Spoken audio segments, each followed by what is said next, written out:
Okay, we continue from the point where we left. So yesterday we discussed about 2018 and 2019, the new trends, agent software, those questions.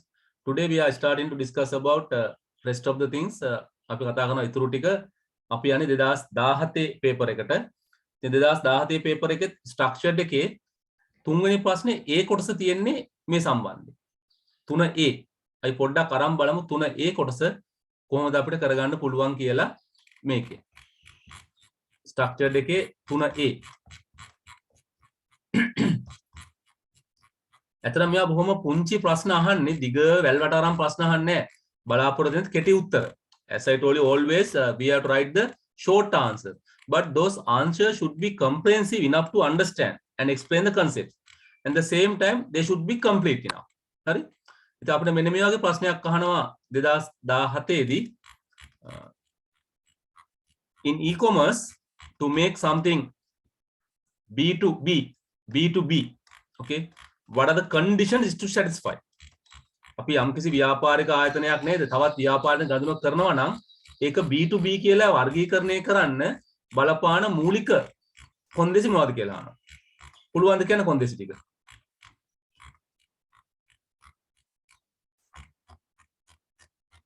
ටග්ගල කියන්න බලන්න.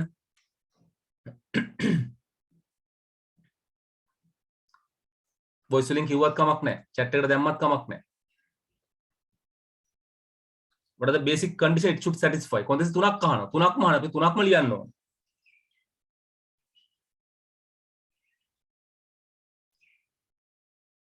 අපි සරල දෙය තමයි e-commerce නැත්නම් e-business නැත්නම් e-කතාව ගෑවිච්ච ගමන් පළවෙනිම කොන්දේසිය තමයි it should be happen through internet or through web or online.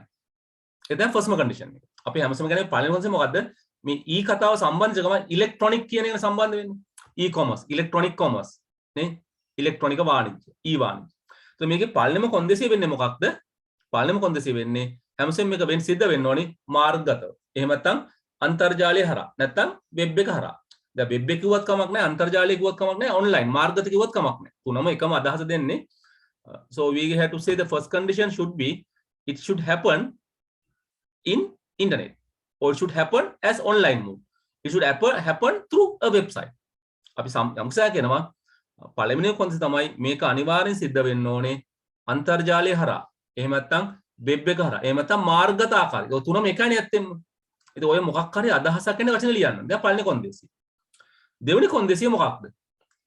It is B2B. B2B. මම දැන් මේක කිව්වා ඔයගොල්ලන්ට. B2B.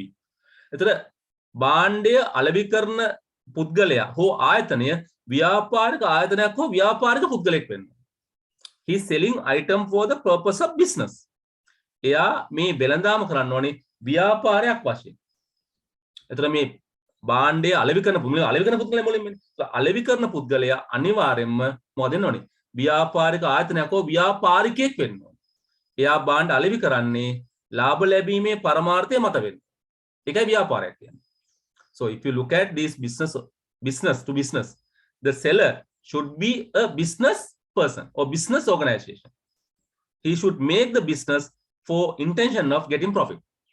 ලාභ ඉපීමේ පරමාර්ථය පෙරදරි කරගෙන යම්කිසි ආකාරයකින් භාණ්ඩයක් හෝ සේවාවක් අලෙවි කරනවා. අනිත් පැත්තෙන් ඊළඟ B2B දෙවනි B business to business ව්‍යාපාරික ආයතනය තවත් ව්‍යාපාරික ආයතනයකට භාණ්ඩ අලෙවි කරනවා. එයා මොකද වෙන්න ඕනේ? එයා භාණ්ඩය මිලදී ගන්න ඕනේ මොනවටද? ආය අලෙවි කරන්න. එහෙනම් එයා ව්‍යාපාරික ආයතනයක් විය යුතුමයි. එයා කන්සියුමර් කෙනෙක්. එයා ඒක පාවිච්චි කරන කෙනෙක් වෙන්න බෑ. ඒතර පළවෙනි කොන්දේසිය මේක ඔන්ලයින් බිස්නස් එකක් වෙන්න ඕනේ. මාර්ගගත ආකාරයෙන් අනිවාර්යෙන් සිද්ධ වෙන්න ඕනේ. දෙවෙනි එක විකුණන කෙනා ව්‍යාපාරික ආයතනයක් වෙන්න ඕනේ. එයා ව්‍යාපාරයක් අනුමුඛව විකුණනවා වෙන්න ඕනේ. තුන්වෙනි එක මිලදී ගන්න පුද්ගලයාත් අනිවාර්යෙන් මිලදී ගන්නේ නැවත අලෙවි කිරීමේ අදහස ඇතුව. එහෙනම් එයාත් මොකද වෙන්න ඕනේ? එයාත් ව්‍යාපාරික විය යුතුමයි. So these are the basic three conditions. Should happen on internet or on online as online mode or through web. Seller should be a business organization. He should sell to earn profit. The buyer should be a business person or business organization where he is buying for selling purposes. එයාගේ පාවිච්චි කරන්නේ නැවත අලෙවි කිරීමේ අදහස තුලින්. හොඳම උදාහරණයක් අපි ගන්නේ සරලම උදාහරණ තමයි රීටේලර් සල්ලි වලට ගන්නවා හෝල්සේලර් ගෙන්. හෝල්සේලර් with රීටේලර්. තොග වෙළඳාම් කරුවා සහ සිල්ලර් වෙළඳ කරුවා අතර සිදු වෙන ව්‍යාපාර. පැහැදිලිද? ඔය අපිට මේ කරුණු ලියන්න. තුනක් වෙන ඔය කරුණු අපි ලියන්න. මම හිතා අපිට මේ කරුණු කියවුණා නේද? අපි පිටිපස්සෙන් අපිට මේ කරුණු කියවුණා. ඒ නිසා අපිට ඒවා කියන්න පුළුවන්. අපි යන්නේ දෙවෙනි කෑල්ලට. අහන්නේ proactive action එක. පෙර ක්‍රියාකාරකමක් අහන්නේ මේකෙදි.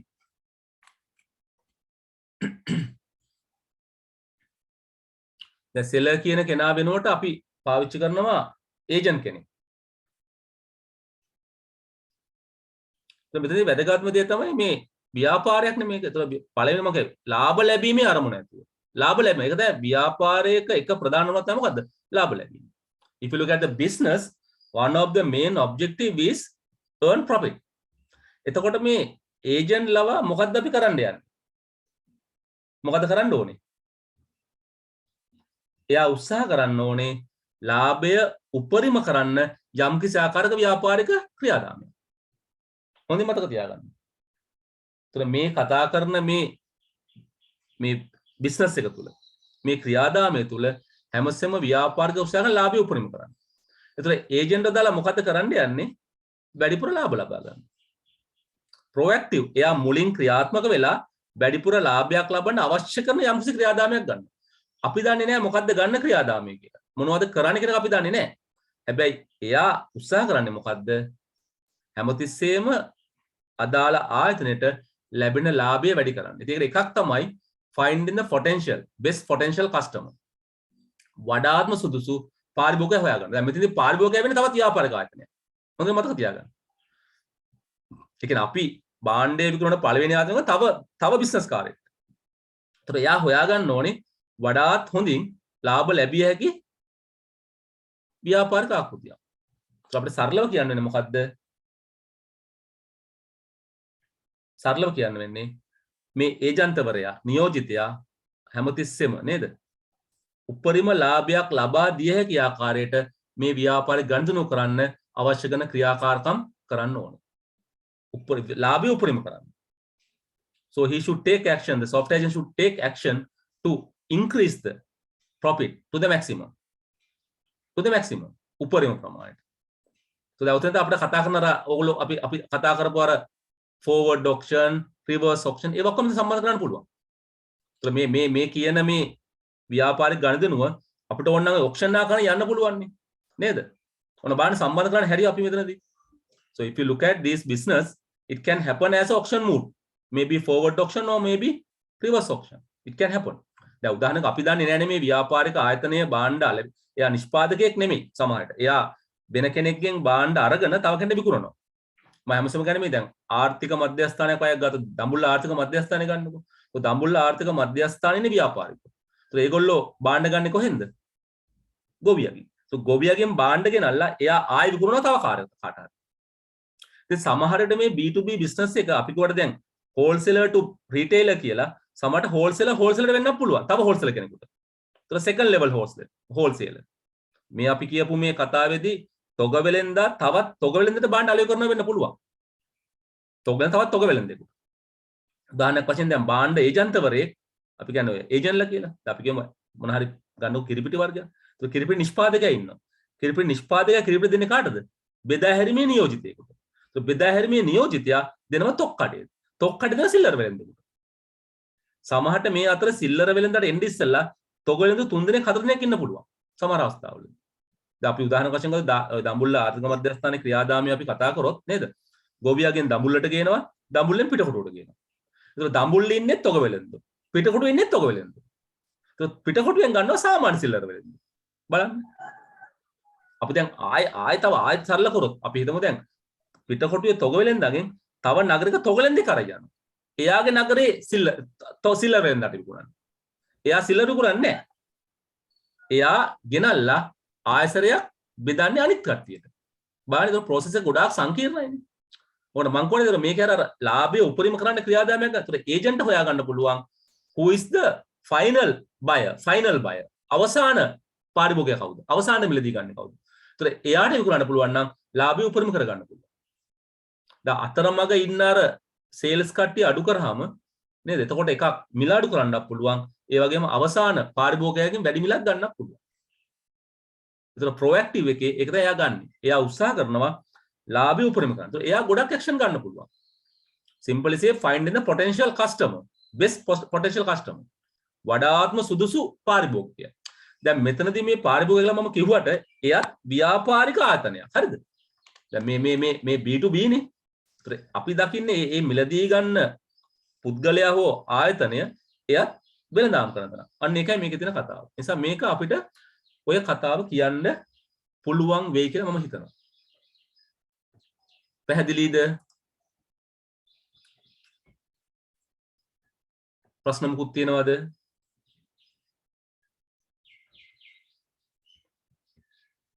දෙදස් 17ම අපිට එනවා essay question එක. question number 3.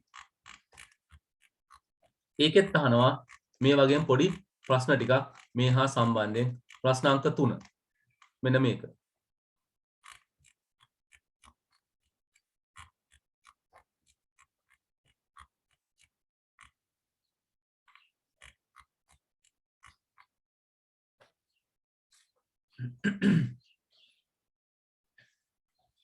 ප්‍රශ්න අංක 3. හරි.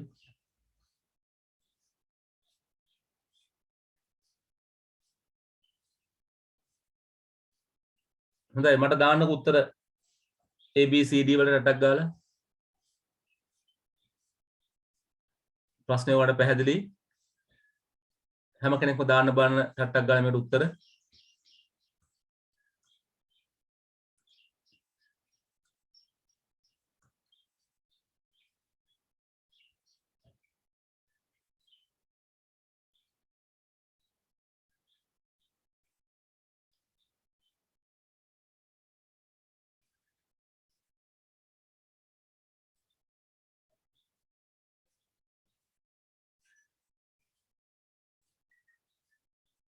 ඉක්මනින් දාන්න මට A B C D වලට උත්තර ටික. මේ කතාව කියවලා.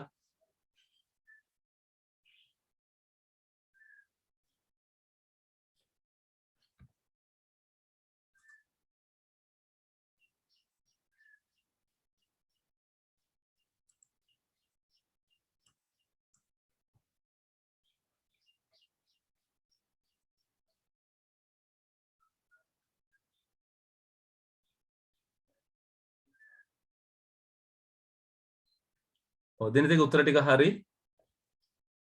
හැමතිස්සෙම අර ෆුල් ෆෝම් ලියන්න පුරුදු වෙන්න දැන්ට කමක් නැහැ. හැබැයි අපි ලියද්දී හැමතිස්සෙම ෆුල් ෆෝම් ලියන්න උත්සාහන එක වඩාත් වාසිදායකයි.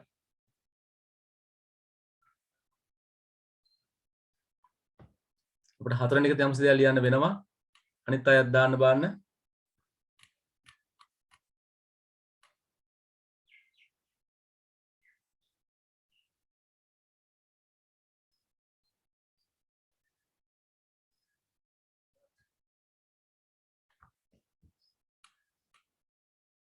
ඔව් අනිත් අය ඉක්මනින් දාන්න උත්තර.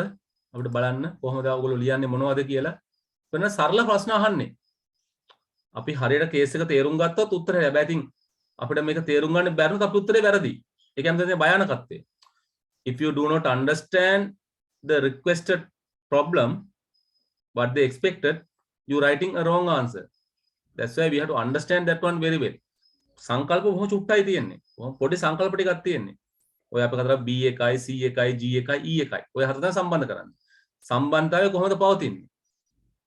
How well the relationships are between B, C, G, E. These are the four things we are talking about. අපි මේ තමයි කතා කරන්නේ. So මේ හතර තමයි මේකේ කතා කරන්නේ.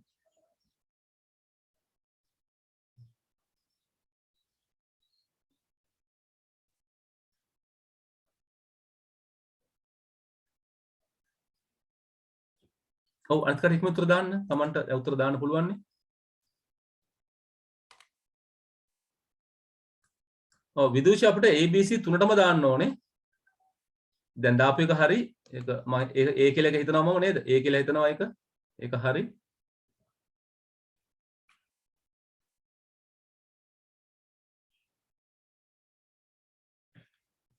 දේශක B එක බලන්න C එක බලන්න B සහ C අතර පොඩි ගැටුමක් තියෙනවා. පොඩ්ඩක් හැදෙන්න ඕනේ.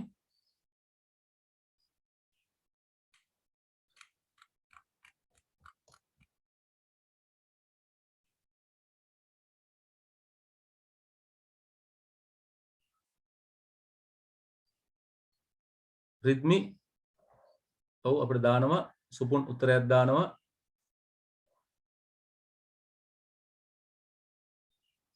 සුපුන්ගේ උත්තරේ හරි ගැටලුවක් නැහැ ABC 3.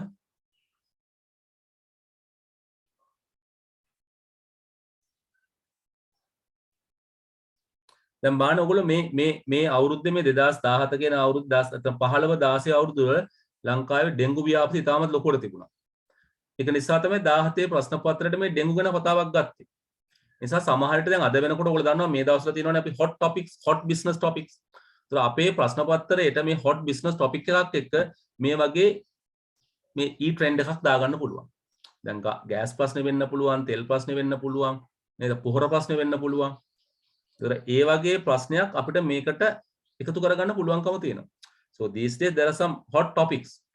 So we can take one of these things into the question. හරිද? එතකොට හැබැයි ඔය සංකල්පය තමයි තියෙන්නේ. B එකයි C එකයි G එකයි E එකයි. ඔය හතර මේකටම සමග. ඒක අපිට පොහොර ප්‍රශ්නේ ගාව ගන්න පුළුවන්. ෆර්ටිලයිසර්. ඊට පස්සේ එනවා අපිට කෘමිනාශක දාන්න පුළුවන් පෙස්ටිසයිඩ්ස් අපිට ඕන දේ සම්බන්ධ කරලා. හැබැයි ඔය එකම දේ තමයි යන්නේ. දැන් බලන්න මේ කතාව කියවුවහම ෆස්ට් අහන්නේ මොකද්ද? What is the type of e-commerce here? මොකද්ද මේකේ ඊ-වාණිජ ආකාරය? ඒක අපිට පැහැදිලිව පේනවා රජයෙන් මිනිස්සුන්ට සේවාව ලබා දෙන්න. ඒ නිසා අපිට මේ කියත හැකි government to citizen කියලා. හැබැයි මම ඔන්න කිව්වා දැන් ඔය citizen කියන වචනේ සමහර තැන්වල පාවිච්චි කරනවා consumer කියලා, සමහර තැන්වල පාවිච්චි කරනවා customer කියලා. නේද? ඒ නිසා ඔයගොල්ලෝ උත්තරේ ලියද්දි ඔය G2C කියලා ලියලා full form එක ලියන්න C කියන එක customer වෙන්නත් පුළුවන්, consumer වෙන්නත් පුළුවන්, citizen වෙන්න බෑ මෙතනදී. citizen වෙන්නත් පුළුවන්. දැන් B2C කිව්වොත් citizen වෙන්නේ නැහැ. හැබැයි මෙතනදී දැන් සමහර පොත්වල මේ වගේ කතා සමහර පොත්වල කතා කරනවා මේක අර G2C කියන එක. government to C කියන්නේ සමහර තැන්වල citizen, සමහර තැන්වල customer, සමහර තැන්වල consumer. ඉතින් අපි විභාගෙදී බේරෙන්න මොකද කරන්නේ? ඔය වචන තුනම ලියලා තියෙනවා. Here C can be customer or consumer or citizen. මොකද අපි මේ කියන සමහර මේ ව්‍යාපාරික ආකෘති වලදී රජය සහ මිනිස්සු අතර සම්බන්ධය අපිට හිතා ගන්න බෑ සිටිසන් ද කන්සියුමර්ද කියලා. මම කියද උදාහරණයක් කිව්වේ දැන් අපි රජයට බදු ගෙවනවානේ.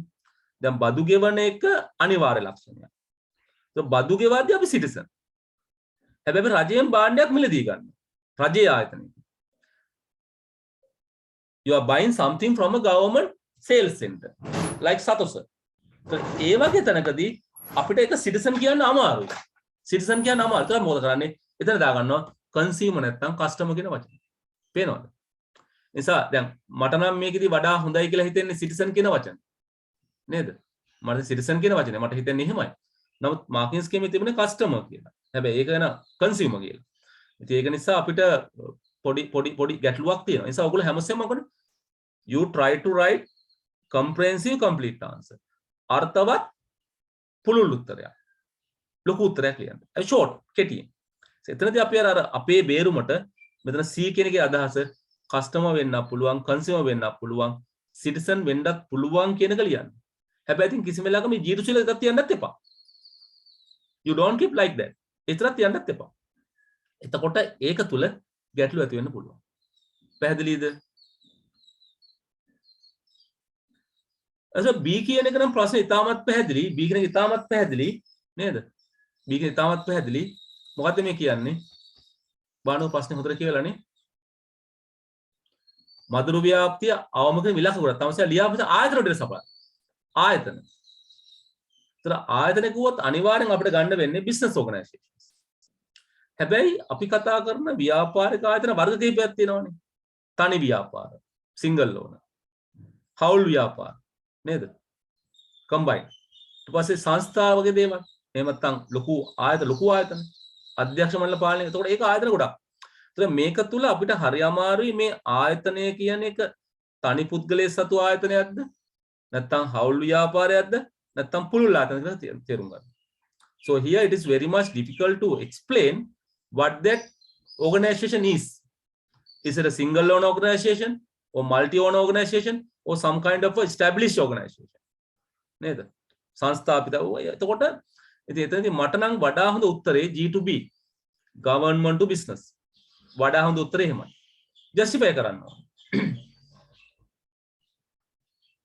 නේද justify එතන අපි කියත හැකිනේ අන්න අපි උත්තරේ සාධාරණීකරණය කරන්න ඕනේ තහවුරු කරන්න ඕනේ මේක වෙන්නේ කොහොමද රජය තමයි මේ සේවාව පවත්වාගෙන රජයට උදව් කරන්න රජයට බාහිර සේවා ලබා ගන්න මේ කතා කරන මේ තුන්වෙනි පන්තියේ third party company අපි සම්බන්ධ කරගන්නවා. ඒ කම්පැනි ගොඩක් වෙලාට ඒක පුද්ගල ව්‍යාපාරයක් වෙන්නත් පුළුවන් නැත්නම් හවුල් ව්‍යාපාරයක් වෙන්නත් පුළුවන් නැත්නම් ආයතනයක් වශයෙන් ලියාපදිංචි විශාල පරිමාණ ආයතනයක් වෙන්නත් පුළුවන්කම තියෙනවා.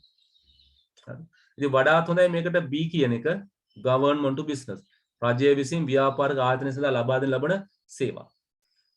ඉතින් උත්තරය අපි පේලියක් ලියන්න ඕනි. ඒකද තහවුරු කරන්න කියනවා. අපිට ඒකේ යම් කිසි ආකාරයක පොඩි විස්තරයක් ලියන්න ඕනේ මොකක්ද කරන්නේ කියලා. C කොටස.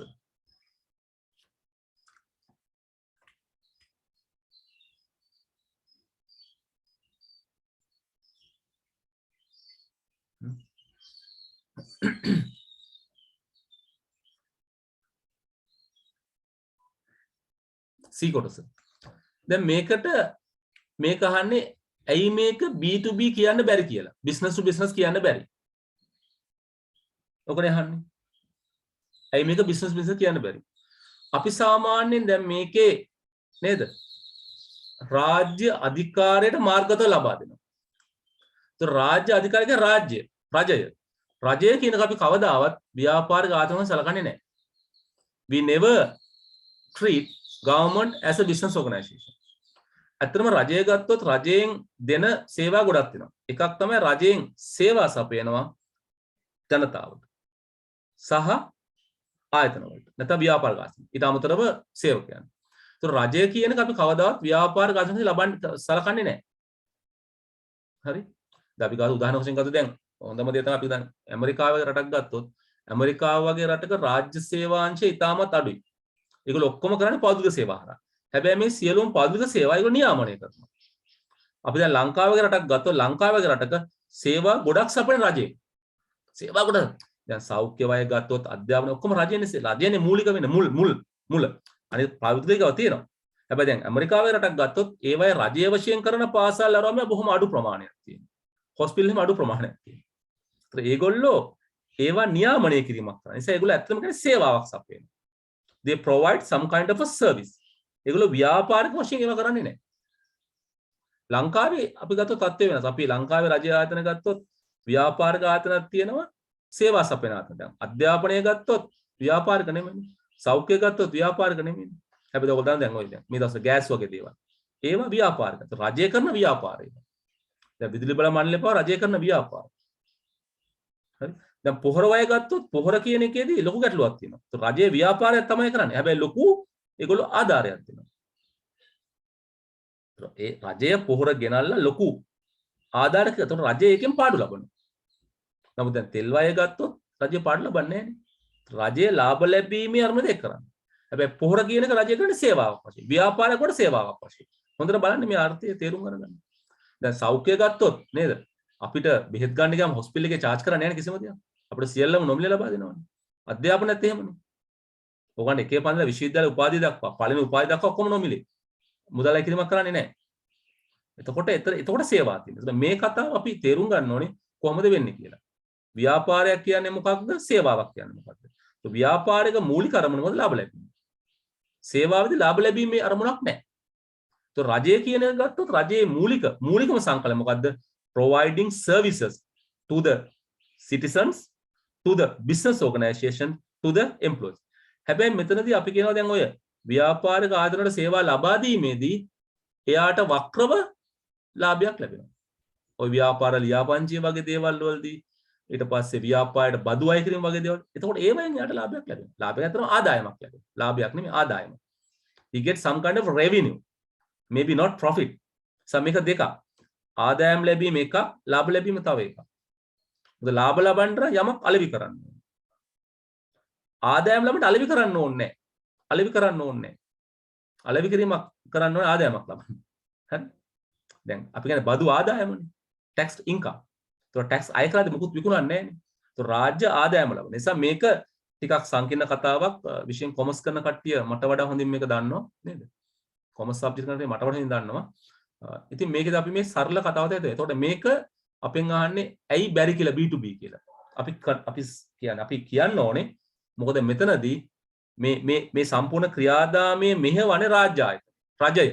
ඒතර ඒක රජය. ඒක ව්‍යාපාර ඝාතනයක් නෙමෙයි. ඒ නිසා මේක B පැත්තට එන්නේ නැහැ. ඒතර අපි ඔන්නේ කතාව කියන්න පුළුවන් නම් හරි. ඒතර අනේ මේක මොකද්ද නිවැරදි වර්ගය මොකද්ද? මේක B2B නෙමෙයි නම් මොකද්ද මේක? එහෙනම් මොකද්ද? අර පැත්තනේ G. එහෙනම් මේක G2B. government to business. රජය විසින් ව්‍යාපාරික ආයතන සඳහා ලබා දෙන්නා වූ යම් ආකාරයක සේවාවක්. හැබැයි හැමසෙම මතක තියාගන්න මේ E කතාව B කතාව සමග කියන්නේ ඔක්කොම ඉලෙක්ට්‍රොනික නැත්නම් මාර්ගගත ඔන්ලයින්. ඒක කියවෙන්න ඕන. ඒක අනිවාර්යද අපි දාන එක අනිවාර්යයි. ඒක අපිට උත්තර ලියා ගන්න පුළුවන්. මේක D එක බලන්නකෝ.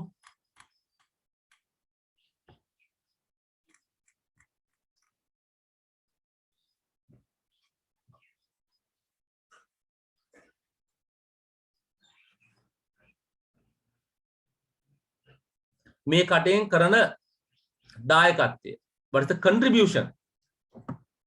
contribution from this different people පුළුවන්ද කියන්න දැන් කට්ටි කීයක් ගන්නවද එකක් තමයි නීතිපති දෙපාර්තමේන්තුව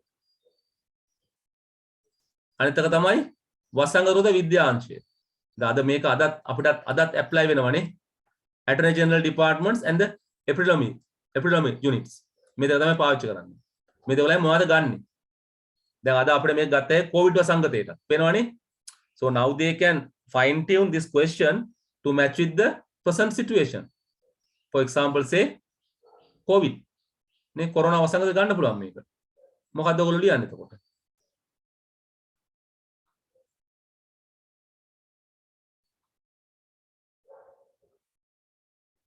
කියන්න බලන්න ටක් ගාලා මට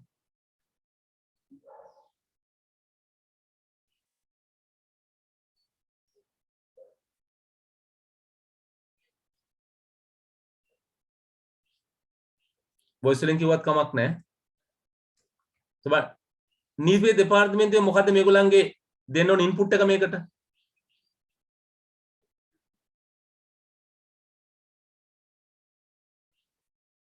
නීතිපති දෙපාර්තමේන්තුව මේගොල්ලෝ මොකද මේගොල්ලෝ ඇත්තටම නීතිනේ කියන්නේ. ඒතර මෙයා කියන්න ඕනේ මෙන්න මේ ගැටලුව මේ මදුරුව නීතිමය වශයෙන් කොච්චර හානියක් කරනවද නීතිමය වශයෙන්.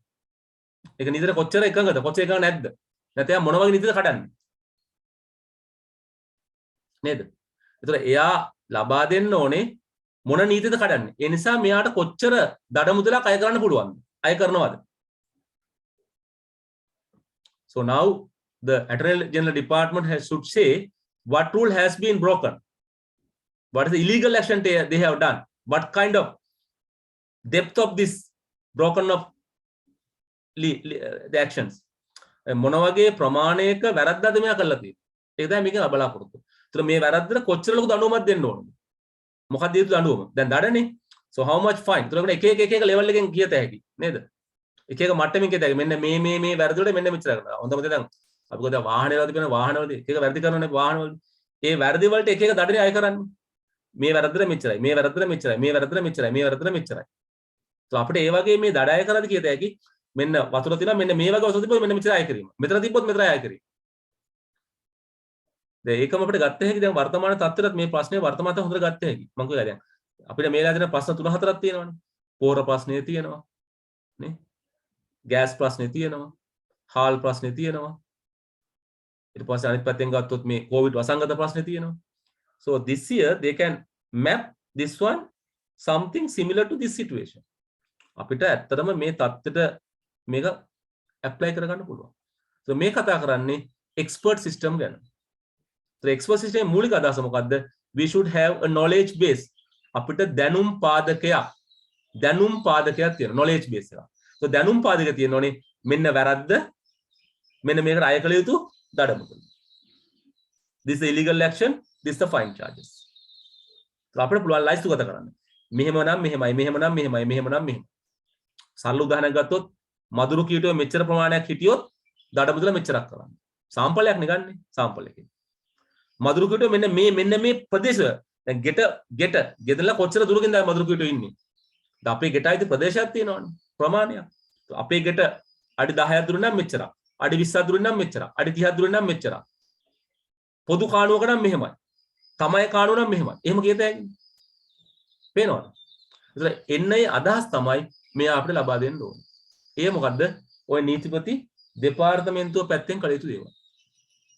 So that is the input should come from the Attorney General's department. Laws, නීති.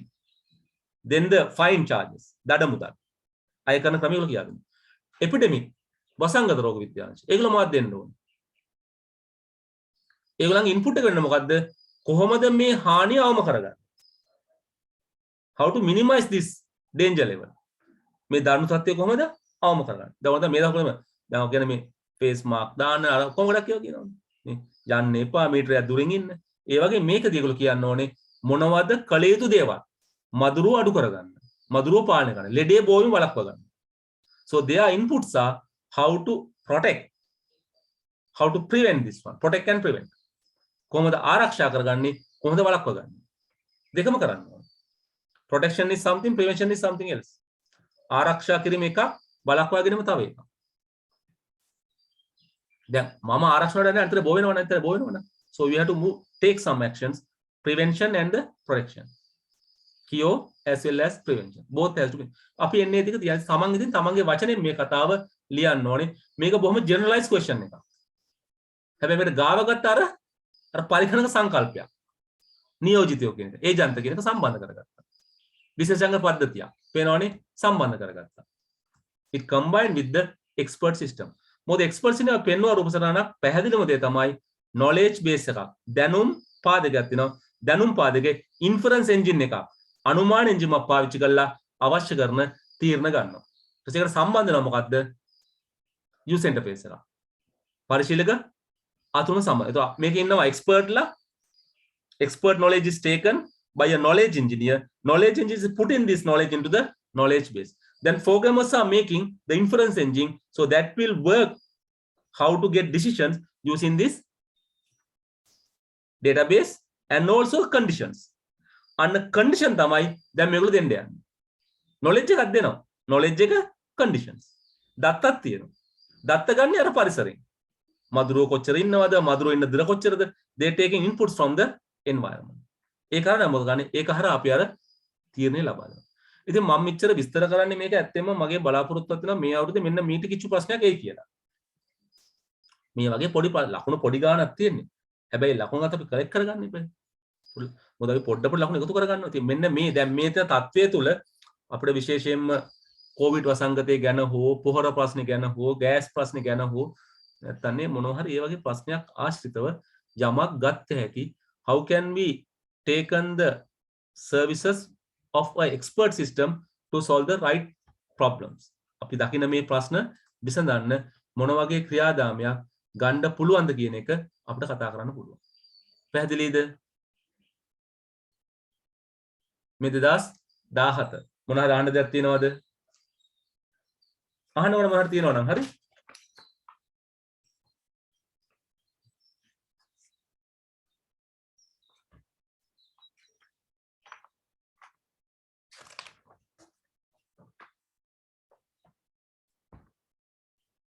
හරි අපි නෑ ඊළඟ අවුරුද්දට 2016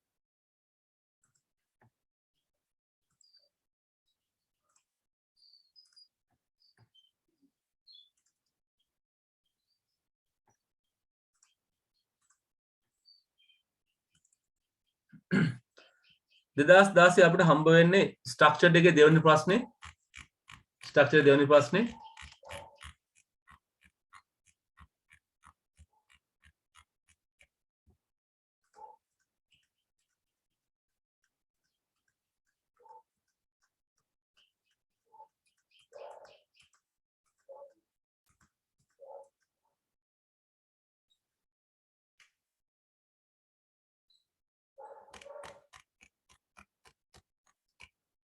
2010 ඉංග්‍රීසි එකේ මොකක් හරි මගේ තියෙනවා. සිංහලෙන් බලමු.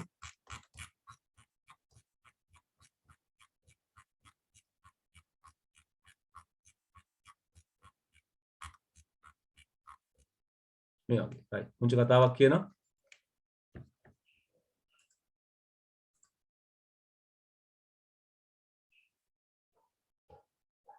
දාසේ වගේ ඉංග්‍රීසි එකේ ස්ට්‍රක්චර්ඩ් එක නැහැ. ඒ නිසා අපි ඒක තියලා අපි මේකෙන් බලමු. ඕලා තේ පේපර් එක තියෙනවනේ. 2010 ස්ට්‍රක්චර්ඩ් එකේ දෙවෙනි එක. මට දාන්නකෝ මේ අයන්නට උත්තරේ. පාර්ට් එක නෑ මේක මොකක් හරි ඒක මිසින් වෙලා.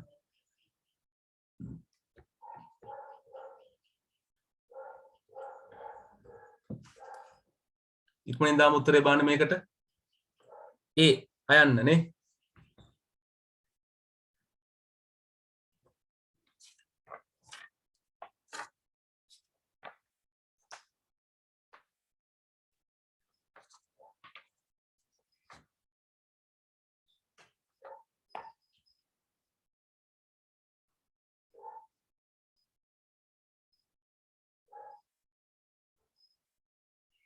පුළුවන් දාන්න උත්තරේ.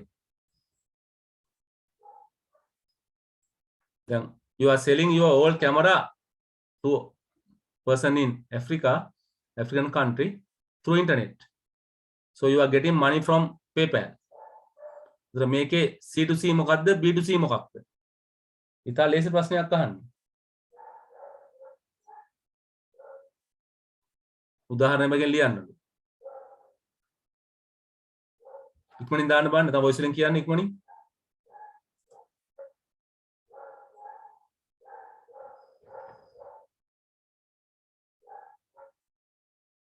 එහෙනම් ලේසි ප්‍රශ්නයක්. අමාරු එකක් නෙමෙයි. හරිම ලේසි එකක්.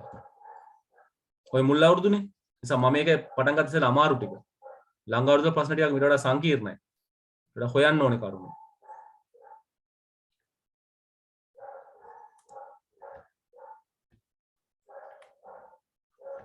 C2C වලට ගැලපෙන්නේ මොකද්ද?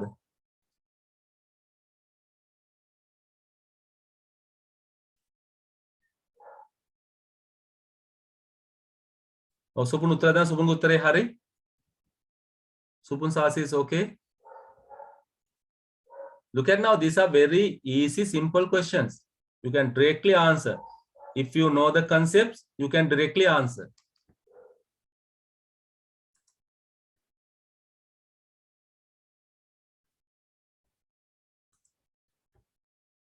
C2C. What is C2C? Selling my camera to the customer in Africa through internet. ඔය කතාව දිගට ඔය ටික ඔක්කොම ලියන්න. ඉන්ටර්නෙට් කතාවත් ලියන්න ඕන. මතක තියාගන්න මම හැමසෙම කියන්නේ මෙන්න මේ කතාව තුළ මේ C2 කතා B2 කතා ආපු ගමන් ඔන්ලයින් කියන වචනේ, වෙබ් කියන වචනේ ඒවා දාගන්න. අනිවාර්යෙන් දාන්න. මොකද ඒවා තමයි පුංචි පොයින්ට් විභාගය ලකුණු දෙන. මම කියන්නේ කම්ප්ලීට් ආන්සර් කියලා. මම හැමසෙම කියනවානේ. පරිපූර්ණ උත්තරයක්. උත්තරේ කොටස් ටික ඔක්කොම දැන් බලන්නකො මේ පේලි තුනක් තිබ්බා. ඒවනේ තේරෙන්නේ මේ පේලි තුනක් තිබ්බයි කියන්නේ ටිකක් මේ දිගහැරලා අත දිගහැරලා ලියන උත්තරයක් බලාපොරොත්තු වෙනවායි කියලා. ඒ ඔයාලා හොඳට ඒක හිතන්න. කෙටියෙන් ලියන්න උත්සාහ කරන්න. ඒ වුණාට ඒක විස්තරාත්මකව තියෙනවා. කෙටියෙන් විස්තරාත්මකව. අවශ්‍ය විස්තර ටික කොහොම තියෙන්න ඕන. අපි අනිවාර්යෙන් කියන්නේ අන්තර්ජාලය හරහා සිද්ධ වෙනවා. මාර්ගගතව සිද්ධ වෙනවා කියන වචන කියවෙන්නේ. This is especially some kind of online transaction. The transaction take place through internet. Those terms should be there. තේරුණාද?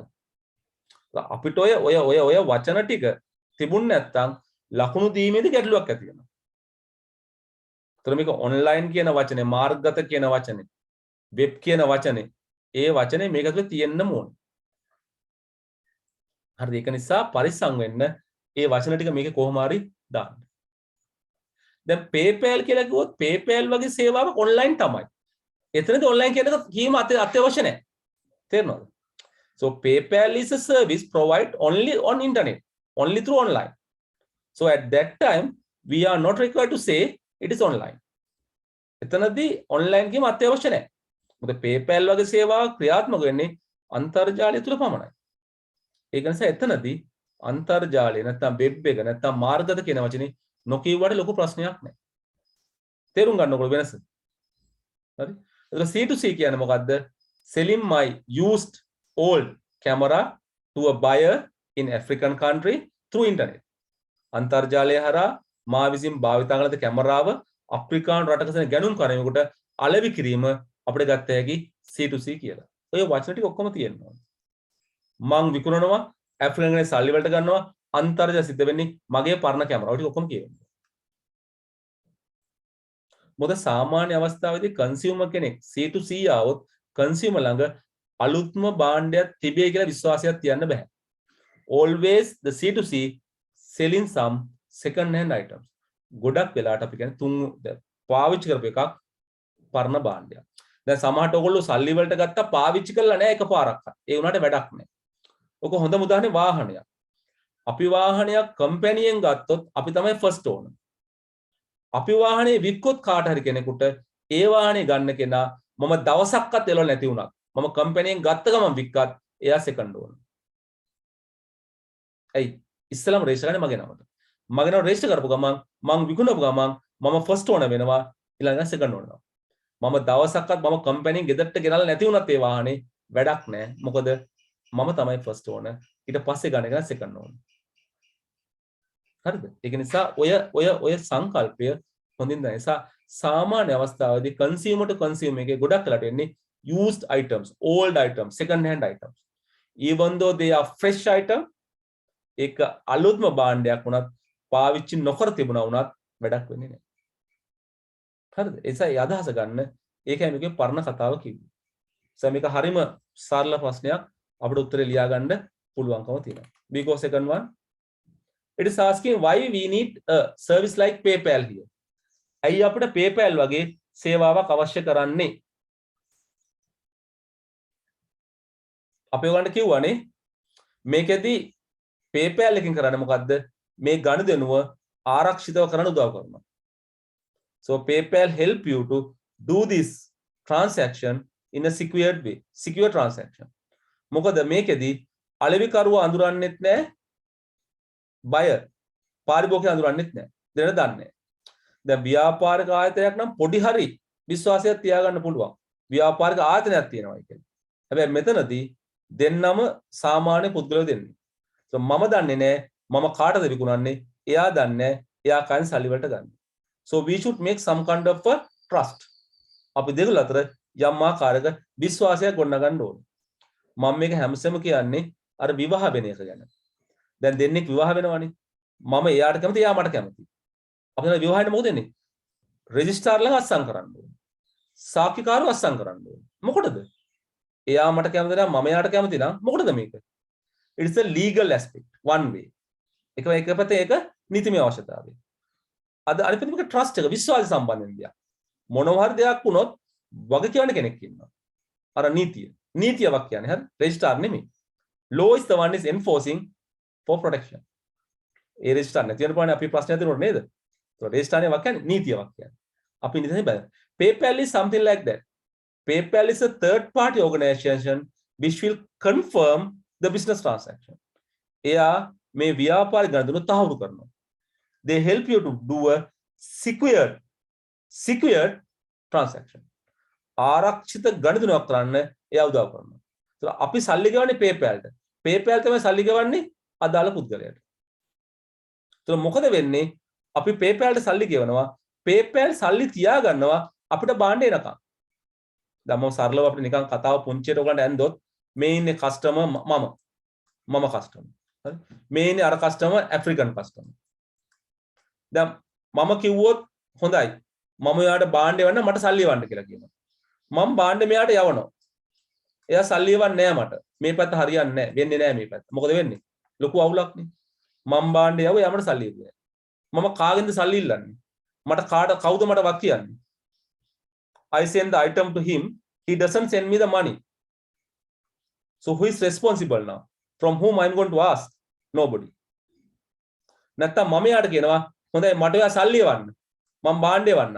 එයා සල්ලි එවනවා. මම බාණ්ඩේ යවන්නේ නැහැ. That's issue. From whom he can claim.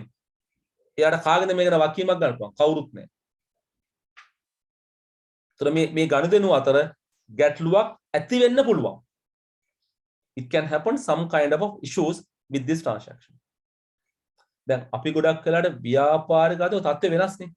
අපි දැන් සමහර ඒවට මුදල් ගෙවනවනේ කියන්නේ PayPal පාවිච්චි කරන්නේ නැහැ. අපි කියන ක්‍රෙඩිට් කාඩ් එකෙන් ඩෙබිට් කාඩ් එකෙන් ගෙවනවා. නේද?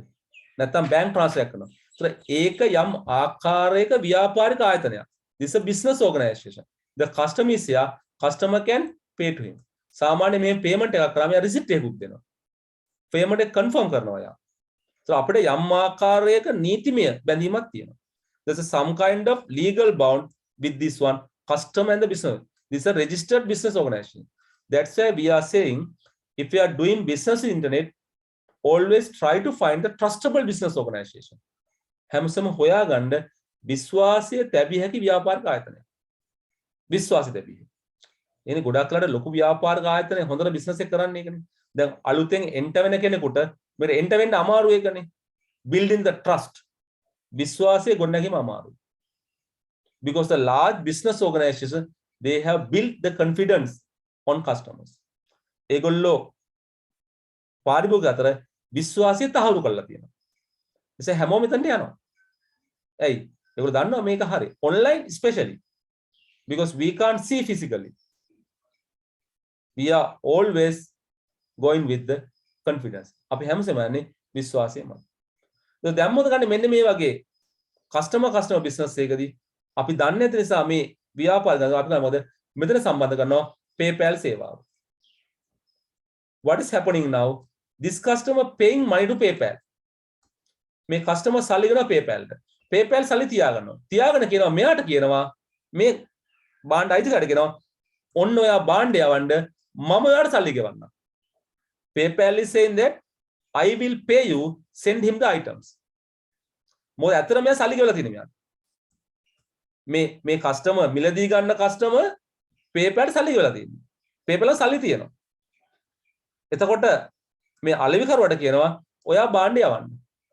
අලෙවිකරුවා බාණ්ඩය යවනවා. බාණ්ඩය යවුවාම මේ කස්ටමර් කන්ෆර්ම් කරන්න ඕනේ මෙයාට PayPal එකට මට බාණ්ඩය ලැබුණයි කියලා. එතකොට PayPal ට කියනවා මේ කස්ටමර් මට බාණ්ඩය ලැබුණා. අන්න මොකද ගන්නේ PayPal මේ කස්ටමර්ට අර අලෙවිකරුවට මුදල් ගෙවනවා. So that PayPal services work as an intermediary.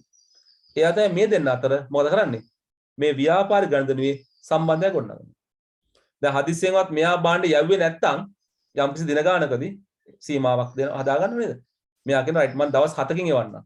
ඉතින් ආ බලන්න දවස් 7 තව පොඩි පීරියඩයක් බලනවා. ඒකත් හම්බුන්නේ නැද්ද? මෙයා අහනවා කස්ටමර්ගෙන් බාණ්ඩේ හම්බුණාද? නැහැ.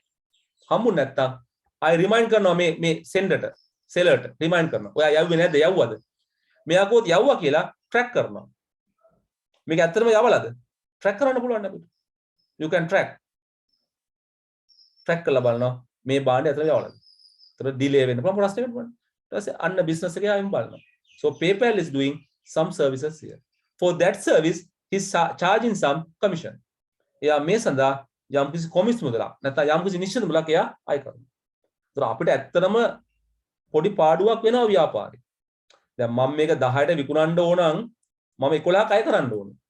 මෙයාට මේක 10ට ගන්න පුළුවන් වුණාට මෙයා 11ක් ගෙවන්න ඕනේ. ඇයි මේ එකක මුදලක් මෙයා ගන්නවා කමිෂන් එක වශයෙන්.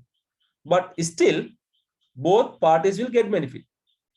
තාමත් මේ දෙපැත්තම වාසිදායක තත්ත්වක ඉන්නේ. ඇයි?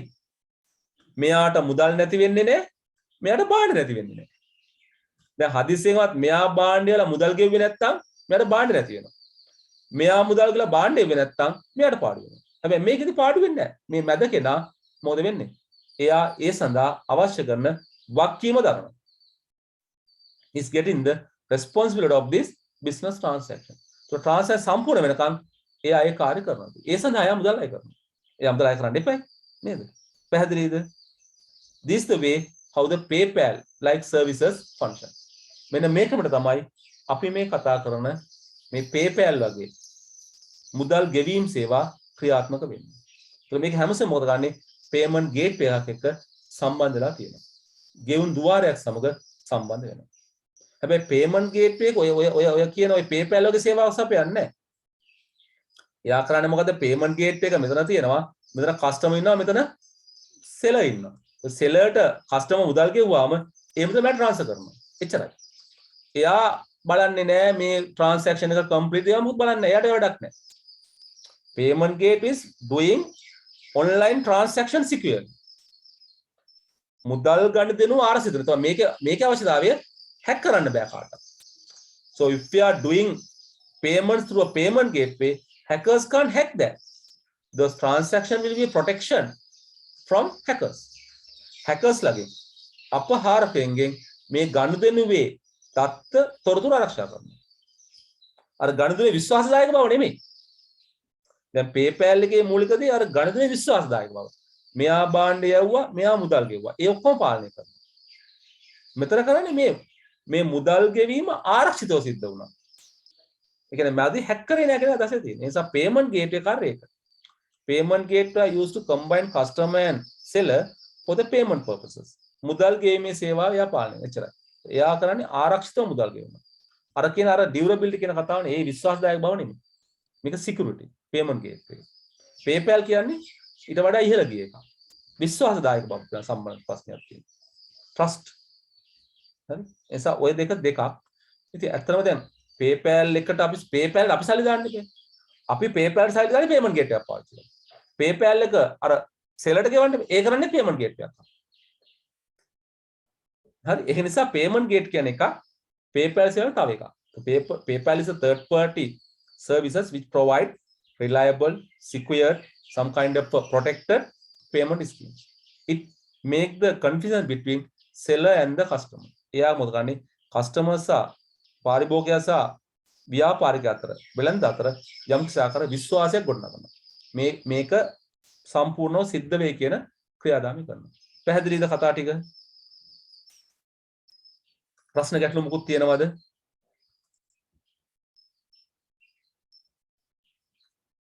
ප්‍රශ්න ගැටලු මොකුත් තියෙනවද? අහන්න මොනවද තියෙනවනම් අපිට ඒක කරගෙන යනවා ඉස්සරහට. ඒක අවශ්‍යතාවය අපිට දැන් පැහැදිලි කරන්න පුළුවන්. නේද?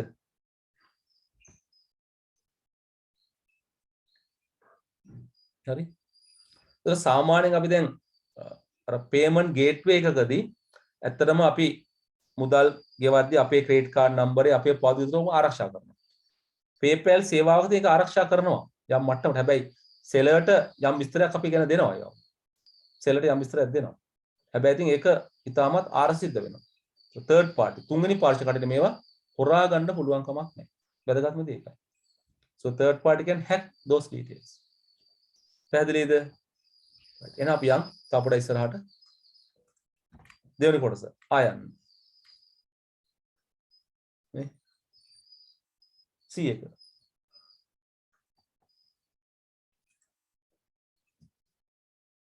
ඔයාලා දන්න එකක් මේක.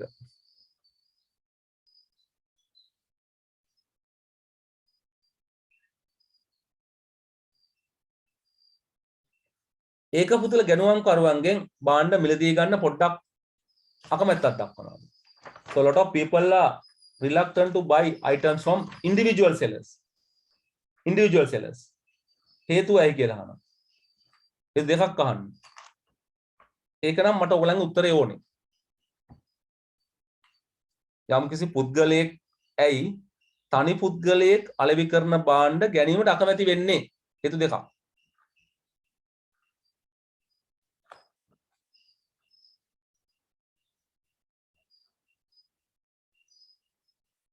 පුළ උත්තර දෙයක් කියන්න. ටක් ගාලා කියන්න බලන්න. දැන් මම භාණ්ඩයක් විකුණන්න ගියොත් මිනිස්සු මයෙන් ගන්න කැමති නැහැ. ආයෙත් ඒ භාණ්ඩ ගන්න කැමතියි. වැඩි මිලක් දීලා. හේතුව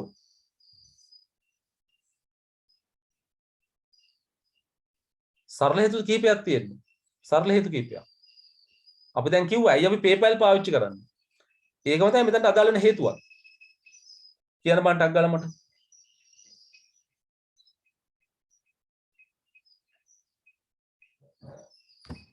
වොයිස් වලින් කියන එක ලේසි වගේ මට හිතෙනවා. ආදිත්‍ය මොනවද හේතු? විශ්වාසවන්තභාවය, ගුණත්වය වගේ දේවල්. අන්න හරි. ඒකත් තමයි විශ්වාසවන්තභාවය. The trust. මොකද අපිට මේ ඒක පුද්ගල විකුණුම් කරුවා ගැන විශ්වාසයෙන් අපහසුතාවයක් තියෙනවා. මොකද එයා ගැන තොරතුරු අපිට හොයා ගැනීම අපහසුතාවයක්. එයාගේ දන්නේ අපි. එක එකක්. ඊළඟට ගුණාත්මක බව කියන එක ටිකක් අපිට පැහැදිලි කරන්න අමාරුයි. ගුණාත්මක quality. මොකද භාණ්ඩයේ ගුණාත්මක බව කියන එක අපිට අන්තර්ජාලය තුල තහවුරු කිරීමේ ක්‍රමවේදයක් නැහැ. දැන් අපි උදාහරණයක් වශයෙන් අපි කම්පැනි එකෙන් භාණ්ඩයක් ගත්තොත් කම්පැනි එක අපි දන්නවා මම දැන් අර කිව්ව වචනේ මතකද යන්න. සාමාන්‍යයෙන් කස්ටමර් ටු කස්ටමර් විකුණන්නේ ගොඩක් යූස් කරපුවා. එයා අලුතෙන්ම භාණ්ඩයක් වික්කත් it is some kind of a used one. මම අර කිව්වේ කාර්ක උදාහරණයකයි. ඒත් අපි කම්පැනියෙන් ගත්තොත් අපිට විශ්වාසයක් තියෙනවා. ඇයි? මේක අලුත් එකක්. brand new. ඒ தত্ত্বය මෙතන නැහැ. trust කියන එක විශ්වාසය. ඒක තමයි ලොකුම ගැටලුව අපිට තියෙන්නේ. ඊළඟට අපි මේ කතා කරන මුදල් ගෙවීමේදී සිදුවන ආරක්ෂිතභාවය. security and payments. security and payments. ඒතර මුදල් ගෙවීමේදී අපි කොහොමද මේ පුද්ගලයාට මුදල් ගෙවන්නේ කියන ගැටලුව තියෙනවා. ඒක ලොකු දෙයක්. ඊළඟට දැන් අපි මේ තනි පුද්ගල කන්ට්‍රෝල් කරන්නේ. ඒතර අපිට අපි දත්ත යම් දෙයක් දෙන්න එපයි. දැන් අපේ ඩිලිවරි ඇඩ්‍රස් ඒවා දෙන්න එපයි. ඒතර අපේ පෞද්ගලික සම්බන්ධයෙන් හානියක් තියෙනවා. privacy. පෞද්ගලිකත්වය. මොකද අපි දැන් මොන හරි බානේ අපි මේක ඩිලිවරි ඇඩ්‍රස් දෙන්න ඕනේ නේ. මොකද දෙන්න ඕනේ. ඒතර එයාට මේ ටික යනවනේ. ප්‍රශ්නයක් වෙනවනේ. If you look at the organizations, they are legally bound not to disclose this detail to the third party. යම් කිසි ආයතනයක් ගත්තොත් ආයතනයක් නීති වශයෙන් බැඳලා ඉන්නවා මේ වගේ තොරතුරු තෙවණි පාර්ශ්ව නොදී බැඳලා යනවා නීති වශයෙන්. දැන් මෙතනදී එහෙම දෙයක් නැහැ. තනි පුද්ගලෙක්. අපිට එයා මේ තොරතුරු වලට අපි දෙන තොරතුරු වලට අපේ ලිපිණය වගේ දේවල් අපේ ක්‍රෙඩිට් කාඩ් නම්බරය වගේ දේවල් ඒවට මොකද කරන්න කියන එක සම්බන්ධයෙන් ගැටලුවක් තියෙනවා. ආයතනක ට්‍රස්ට්ම තමයිනේ. පේනවද? විශ්වාස තමයි තියෙන්නේ. එසා මේකේ අපිට හේතු කියව එක තමයි විශ්වාසදායක බව. අන්තික ආරක්ෂාව. ඔය දෙක තමයි මුල්. ඒ ආරක්ෂා ගොඩක් දේවල්. නේද? අපි උදාහරණයක් අපේ තොරතුරු වල ආරක්ෂාව, අපේ ක්‍රෙඩිට් කාඩ් එකේ ආරක්ෂාව, අපේ ගෙවීම් සම්බන්ධයෙන් වූ ආරක්ෂාව ඒ ඔක්කොම කතා කරන්න පුළුවන්. ඒ නිසා අපි ওই මොකක් හරි දෙකක් සරලව විස්තර කරනවා. පැහැදිලිද?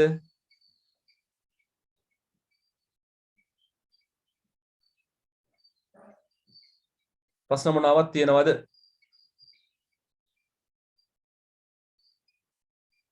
රිද්මි ඒ ටික පැහැදිලිද? also පැහැදිලි. right හෂිනි also පැහැදිලි. right හරි. අපි යන් 2016 අවුරුද්දෙම එසේ ප්‍රශ්නෙට එසේගේ තුන්වෙනි ප්‍රශ්නේ අපෙන් අහන්නේ ඔය ගැන. බලන්න හැම අවුරුද්දකම ප්‍රශ්න තියෙනවා පොඩි පොඩි ප්‍රශ්න පොඩි පොඩි ලකුණු.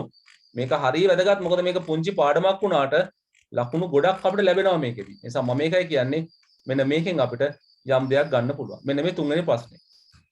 2016 essay question number 3. මම හිතනවා ඔයගොල්ලෝ මේවා ලියලා තියෙන්නේ කියලා.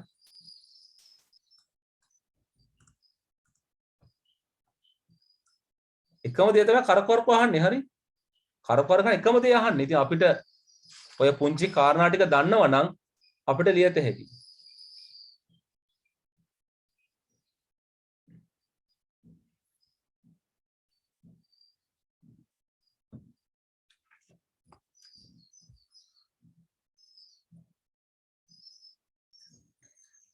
කියන්න බෑනේ ඒකට උත්තරේ මොකද්ද කියලා. මොකද්ද ටයිප් එක බිස්නස් ටයිප් එක?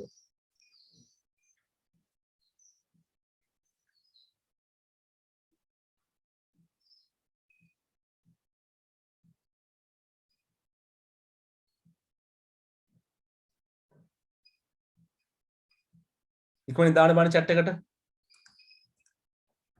මොකද්ද බිස්නස් ටයිප් එක කියලා මේකේ? ඒකට හැම කෙනෙක්ව දාන්න.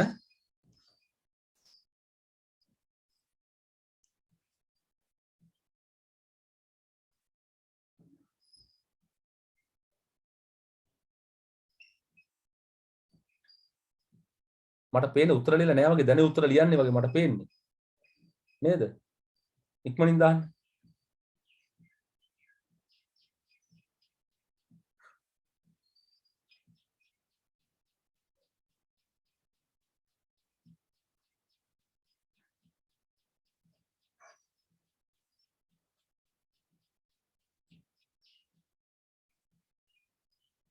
3A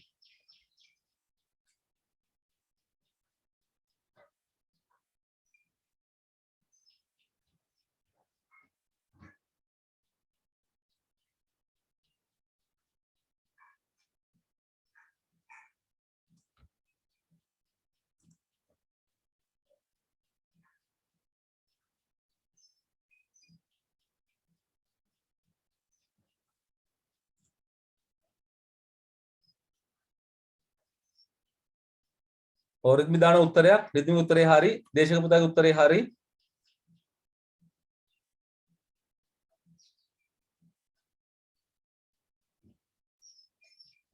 අනික් අය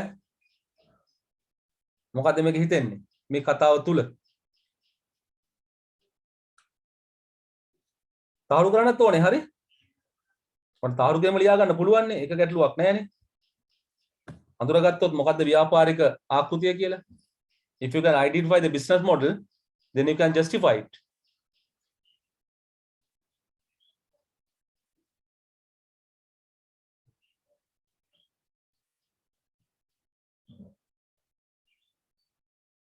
කො අනිත් කට දාන්න ඉක්මනට පොඩි වචනයක් නේ තියෙන්නේ ඒක මට අවශ්‍ය දැනගන්න ඕගොල්ලෝ මොකද්ද මේක දාන්නලා විදේශික උත්තරේ හරි ඕගොල්ලෝ මේක තේරුම් ගත්තා නම් දැන් මේක ලියන්න පුළුවන් අපි දැන් ප්‍රශ්න කිහිපයක් කතා බහ කරානේ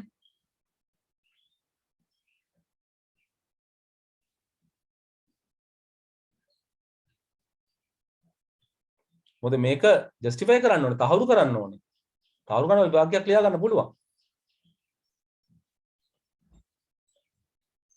විදේශික උත්තරේ හරි අනිත් කට්ටිය මොකද මේක අයිති වෙන්නේ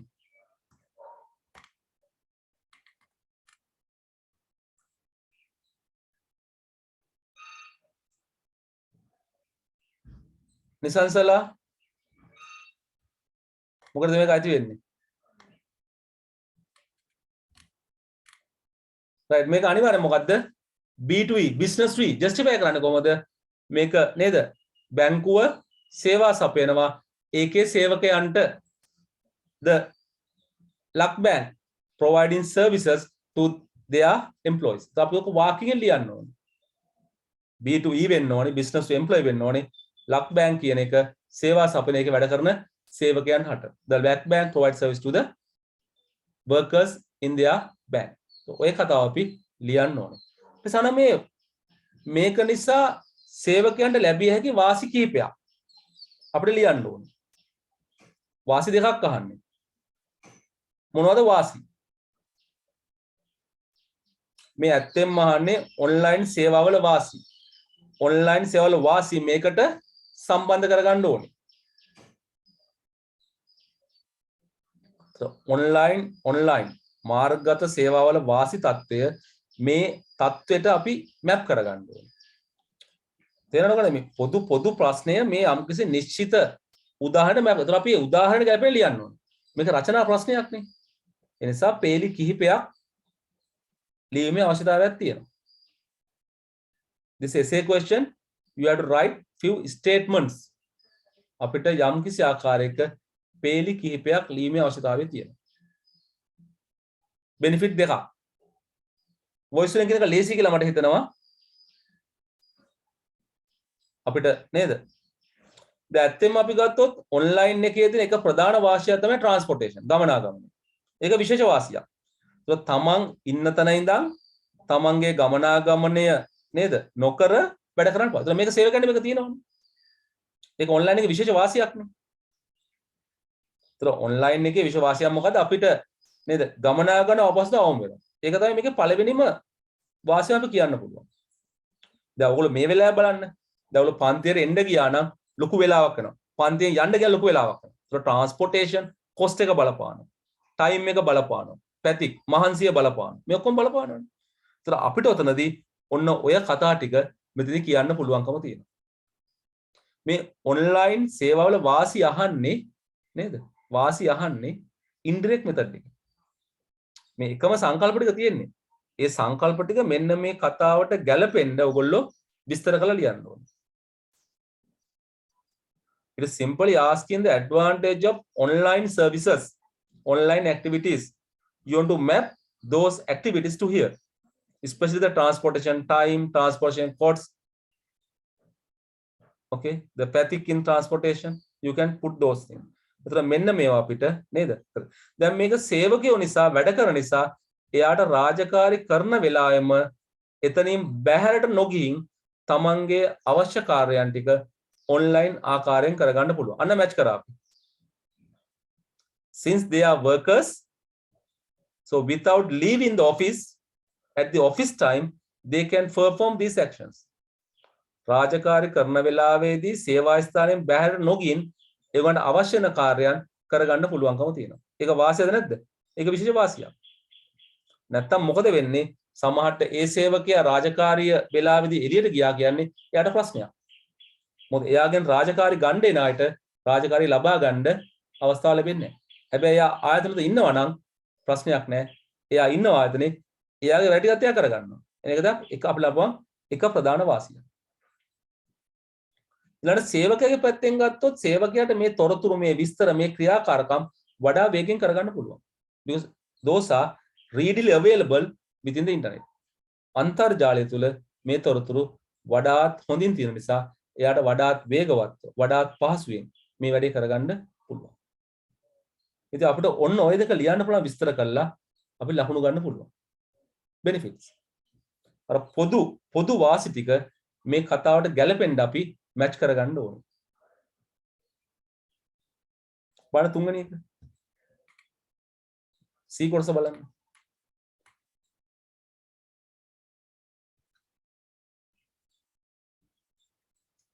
එකඟ වෙනවද නැද්ද? ඔව් මට කවුරු උත්තරේ කියන්න බෑ එකඟ නැද්ද කියලා. තුන්වෙනි එක C එක. රිද්මි එකඟ වෙනවද?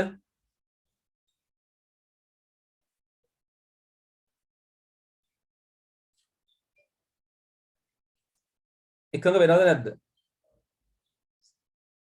ඔව් සුපුන් කියනවා yes කියලා ජස්ටිෆයි කරන්න ඕන.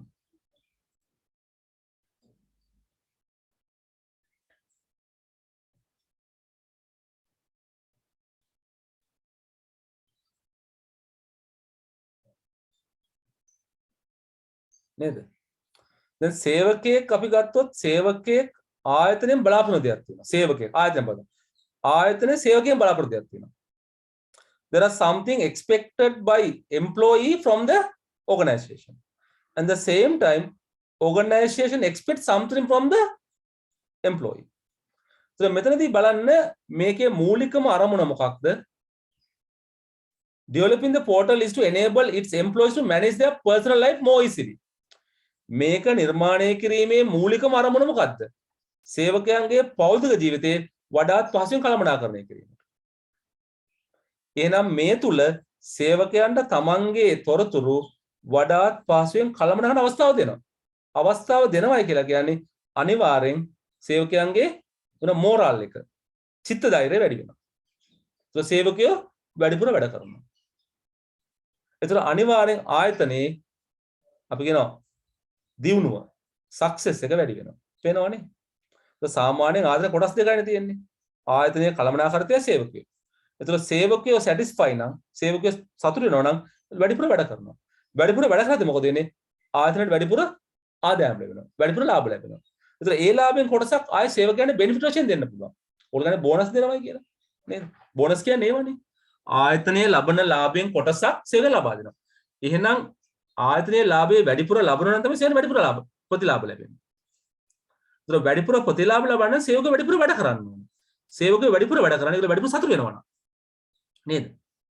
දැන් අපි ඩල් නම් අපිට මහන්සි නම් අපි වේදනාවෙන් ඉන්නේ. අපිට ඉගෙන ගන්න බෑනේ.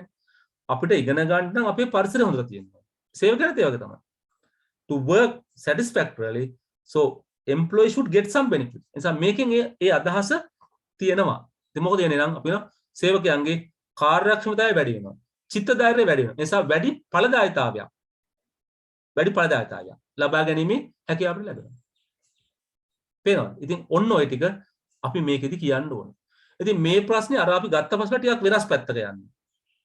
වෙනස් පැත්තෙන්. හැබැයි තාමත් කතා කරන්නේ ආයතනික ව්‍යුහය තුල අපි කොහොමද වඩා හොඳින් සේවකයා සහ සේව්‍ය පවත්වන යන්නේ.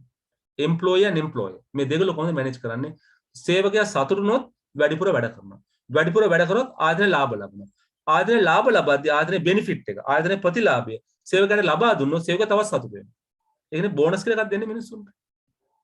දැන් මෙතනදී අපි කියනවා කොටස් දෙකක්. එකක් තමයි මිනිස්සුන්ගේ සුව පහසු සම පහසුකම්.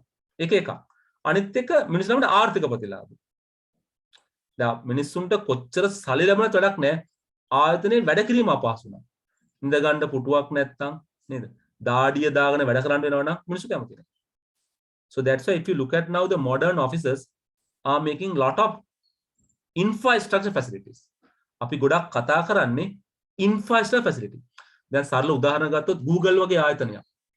Google වගේ ආයතනයක සේවකයන්ගේ චිත්‍රදර වැඩ කරන මොකද කරලා තියෙන්නේ ඒගොල්ලෝ? There is no dress code. ඇඳුම් ගැන ප්‍රශ්නයක් නැහැ ඒගොල්ලන්ට. ඇඳුම් නැතුවත් මිනිස්සු ඉන්නවා. කිසි ප්‍රශ්නයක් නැහැ. ලංකාවේ ආයතන ගොඩක් තියෙනවා. ගොඩක් සේවා දෙනවා. ලන්ච් එක දෙනවා. රැට හිටියෝ ඩිනර් එක දෙනවා. ට්‍රාන්ස්පෝර්ට් දෙනවා. නේද?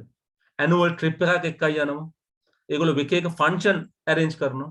So why we are doing these things? සේව ගන්නේ චිත්ත ධෛර්යය වැඩි කරන්නේ. චිත්ත ධෛර්යය. මොරාල වැඩි කරා මිනිස්සු වැඩිපුර වැඩ කරනවා. වැඩිපුර ලාභ ලබනවා. හරි. සවකට තේරෙනවද දැන් මේක තමයි අපිට අවශ්‍ය කරන්නේ. ඉගෙන ගැනීමත් එහෙම. මොරාල් අපේ චිත්ත ධෛර්යය ගන්න. අපිට මේක කරන්න පුළුවන්. අපි මේක කරනවා. දැන් බලන්න මේ මහලුකු ප්‍රශ්න නෙමෙයිනේ මේවා. එකම සංකල්පය කරකව අහනවා. ඔයගොල්ලෝ ප්‍රශ්නේ හොඳට කියෙව්වොත් මේ ප්‍රශ්නේ ඇතුලේ තියෙන්නේ අපි දන්න මූලික සංකල්පය. පොඩ්ඩක් අඹරලා තියෙන්නේ. කරකවලා තියෙන්නේ. අහිමක දිග අරගත්තොත් නේද? මේක තද වෙච්ච මූඩියක් වගේ. වටිනා කියන ඖෂධයේ බෝතලේ තියෙනවා. මූඩිය තද කරලා තියෙන්නේ. මූඩිය රෝන් ත්‍රෙඩ් ගිහිලා තියෙන දැන්. නිසා පරිස්සමෙන් අරින්න ඕනේ. මොකද ත්‍රෙඩ් එක වැරදුනොත් මූඩිය බෝතලේ කැඩෙනවා. එක්ක බෝතලේ ගනක මූඩිය කැඩෙනවා. ඒතර අපිට මේ ප්‍රයෝජනය ගන්න බෑ. ඒකයි අධ්‍යාපනය හැටි එහෙමයි දැන්. මේ ප්‍රශ්නයෙන් අම්බර්ලානේ තියෙන්නේ නේ රෝන් ත්‍රෙඩ් එකේ තියෙන්නේ. ඒකවල පරිස්සමෙන් අරින්න. You open carefully. ඔයගොල්ලෝ ඔක්කොම අරින්න පුළුවන් මේක. දැන් හරි ත්‍රෙඩ් එකේ අරින්න ලේසි. මේක රෝන් ත්‍රෙඩ් එකේ ඉන්නේ. වරද්දන්න තියෙන්නේ. ඒ නිසා ටිකක් පරිස්සමෙන් අරින්න. ඒක දිහා පරිස්සමෙන් අරින්න ඕන. මොකද රෝන් ත්‍රෙඩ් නිසා හරියට ඇරියේ නැත්තම් එක්ක අත තුවාලනවා, එක්ක මූඩිය කැඩෙනවා, එක්ක බෝතලේ කැඩෙනවා. තුනම හානිදායකයි. නිසා මේ ප්‍රශ්නය හොඳින් කියවන්න, හොඳින් තේරුම් ගන්න, Taman දන්න සංකල්පෙට මේ ප්‍රශ්නය ඇතුළට ඔබා ගන්න. එහෙම ඔබා ගත්ත ගමන් කිසිම ප්‍රශ්නයක් නැහැ. අපිට ප්‍රශ්නෙට උත්තරේ හම්බ වෙනවා. පැහැදිලිද? හොඳයි. D කොටස. දැන් ආයන ඒජන්ට් ගැන. නේද? ඒජන්ට්ලා සම්බන්ධ. නියෝජිත සම්බන්ධ කරනවා. ඉන්ටෙලිජන්ට් ඒජන්ට්, බුද්ධිමත් නියෝජිතය සම්බන්ධ කරගන්නවා. D කොටස. අපිට මොනවද මේකට කියන්න පුළුවන්? 3 possible ways. ආකාර තුනක් ගන්නවා.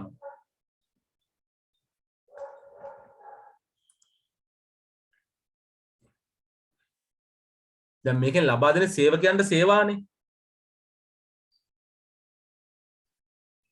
නේද? මේ සේවක තොරතුරුනේ කළමනාකරණය කරන්න යන්නේ.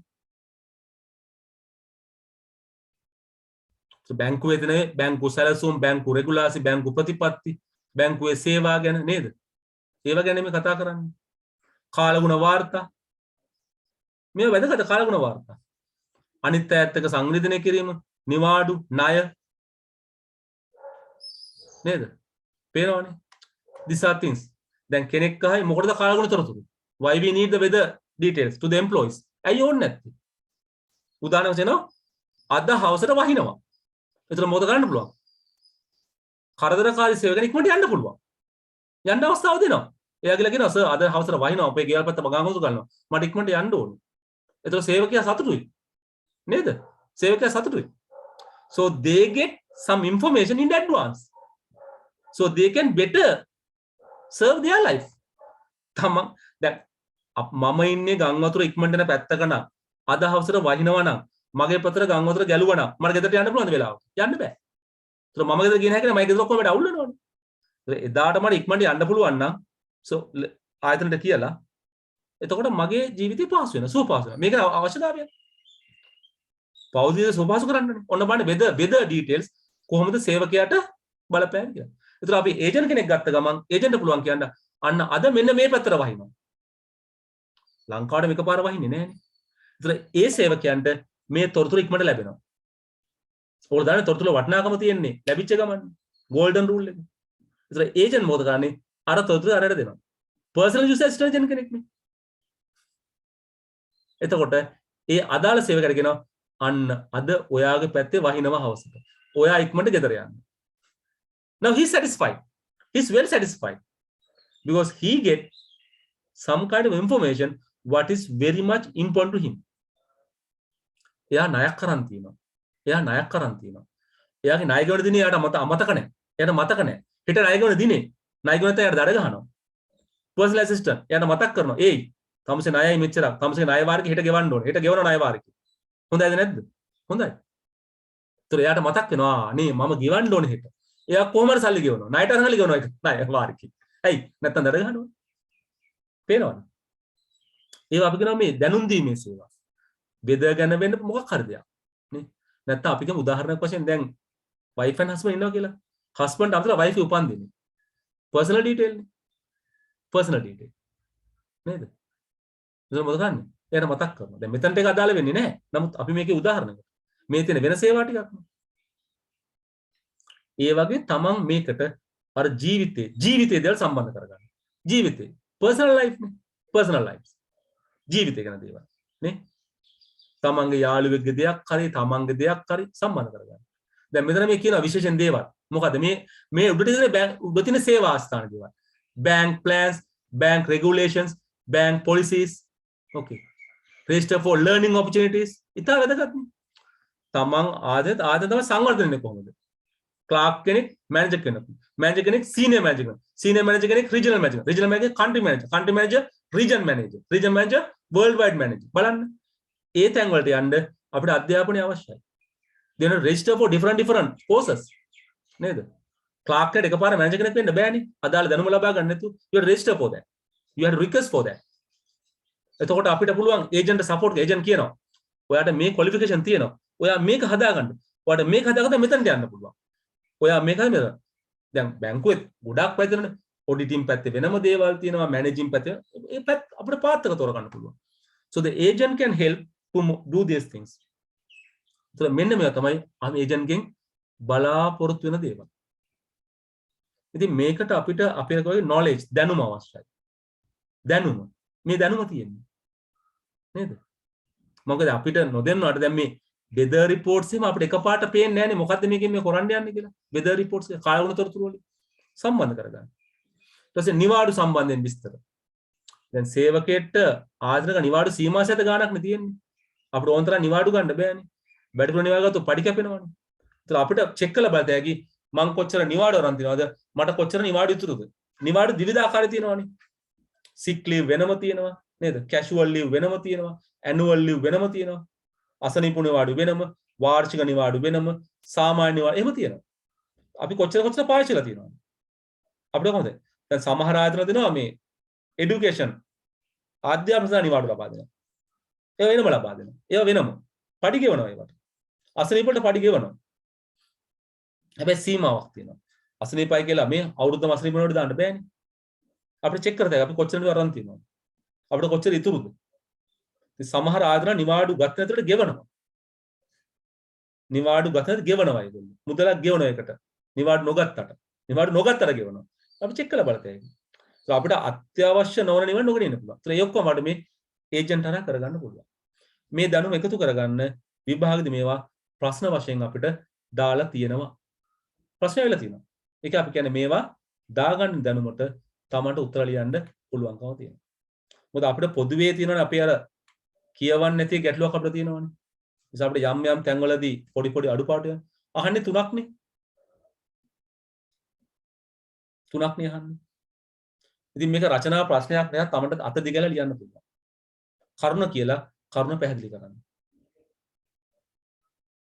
State three possible ways to improve the services of the above web portal by such an agent. අපි කියන්නේ මොකද්ද? මේ අවශ්‍යතාව ලබා දෙන්න කොහොමද ඒජන්ට් උදව් කරන්නේ? පැහැදිලිද?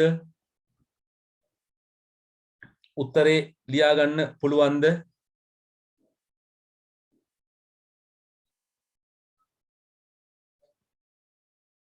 පුළුවන් වෙයි. දේශක උත්තර ලියා ගන්න පුළුවන් වෙයිද?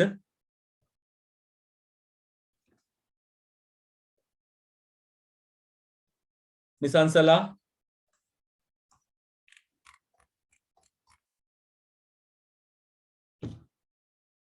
උත්තර ලියා ගන්න පුළුවන් වෙයිද? අංක 1 මේවා තාර්කිකව හිතන්න. විෂය කරුණුත් එක්ක හිතන්න. ඊට පස්සේ මේ විෂය කරුණු සාමාන්‍ය ක්‍රමවේද ජීවිතයට සම්බන්ධ කරගන්න. විෂය කරුණ ගන්න. විෂය කරුණ අවශ්‍යයි. නේද? දැන් මේක අපි ගොඩක් දැන් ක්වික් සර්චින්, ස්පීඩ් සර්චින් ඒවා සම්බන්ධ කරගන්න පුළුවන් අපිට. වඩා වේගෙන් සර්ච් කරන එක, වඩා නිවැරදිව සර්ච් කරන එක අපිට උදව් කරගන්න පුළුවන්. නේද? සමහර අපිට ඔටෝමේට් ස්වයංක්‍රීය කරන්න පුළුවන්. දැන් අර අපිට රිමයින්ඩර්ස් මතක් කිරීම අපිට ඔටෝමේට් දාගත්තා කියන්නේ. දැන් වෙද අපිට ඔටෝ රිමයින්ඩින් දාගත්තා. ණය ගේමි ඔටෝ දාගත්තා. අපේ ට්‍රේනින් රික්වයර්මන්ට් ඔටෝ දාගත්තා. නිවාඩු අපිට ඔටෝ දාගත්තා.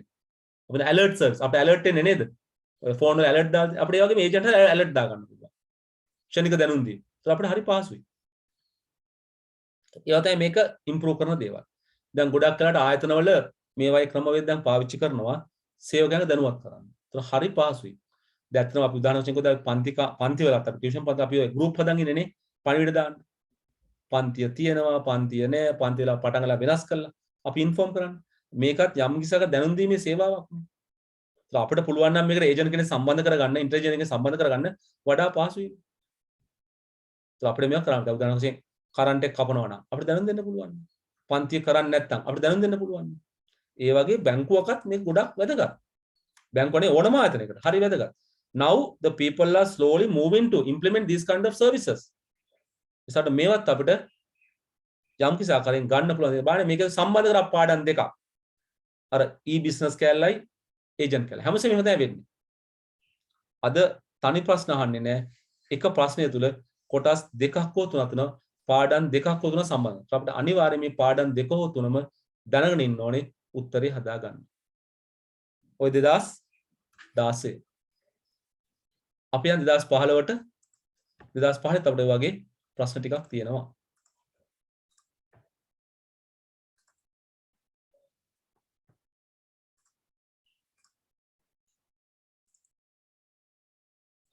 දෙදස් පහළව දෙදස්ලාට එක ප්‍රශ්නය පොඩි ප්‍රශ්නයක් තියෙන්නේ ස්ට්‍රක්චර්ඩ් එකේ දෙවෙනි ප්‍රශ්න.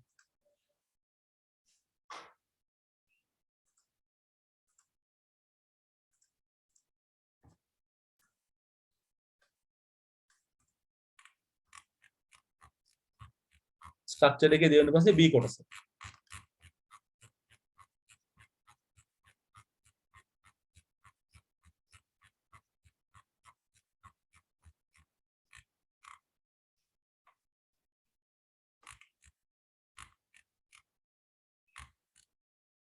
මෙන්න මේක.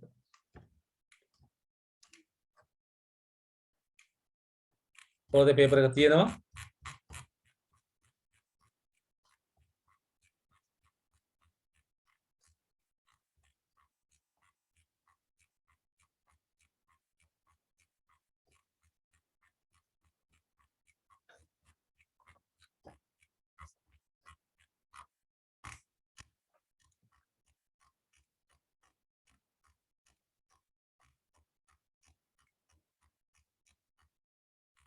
අදහස් පළ ස්ට්‍රක්චර්ඩ් එකේ ඉංග්‍රීසි එක මේකේ නැහැ. අපි මේක සිංහලෙන් බලමු හරි. රයිට් මේක බලන්නකො අපිට. ඔයාලගේ පේපර් එක තියෙනවනේ.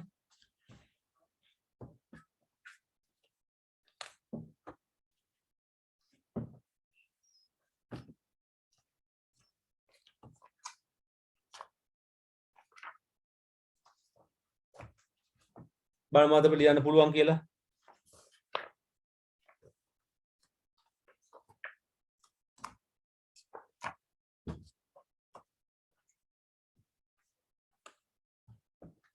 හේතු දෙකක්.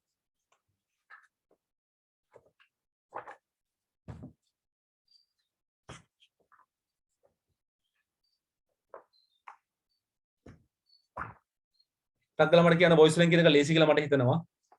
පොඩි ප්‍රශ්නයක්. අපි දැන්ටම දන්නේවා දෙකක් තියෙන්නේ.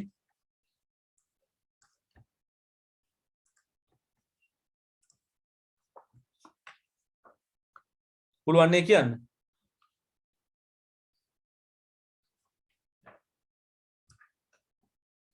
පොඩි ප්‍රශ්නයක්. එච්චරයි තිබුණේ 2015. වෙන මොකුත් තිබුණේ නැහැ. ආදිත්‍ය මොනවද ලියන්නේ මේකට?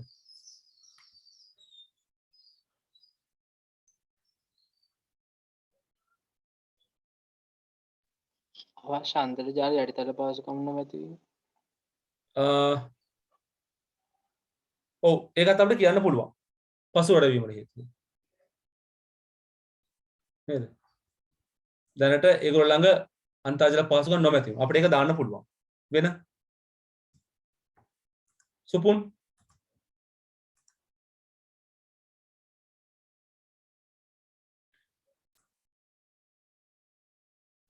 මොනවද ලියන්නේ? privacy security security right. විදූෂි මොනවද අපි ලියන්නේ මේකට?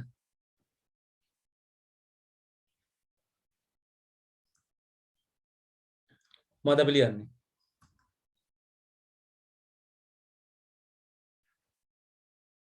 විදූෂි මොනවද අපි මේක ලිව්වොත් ලියන්නේ මොනවද ඔයා?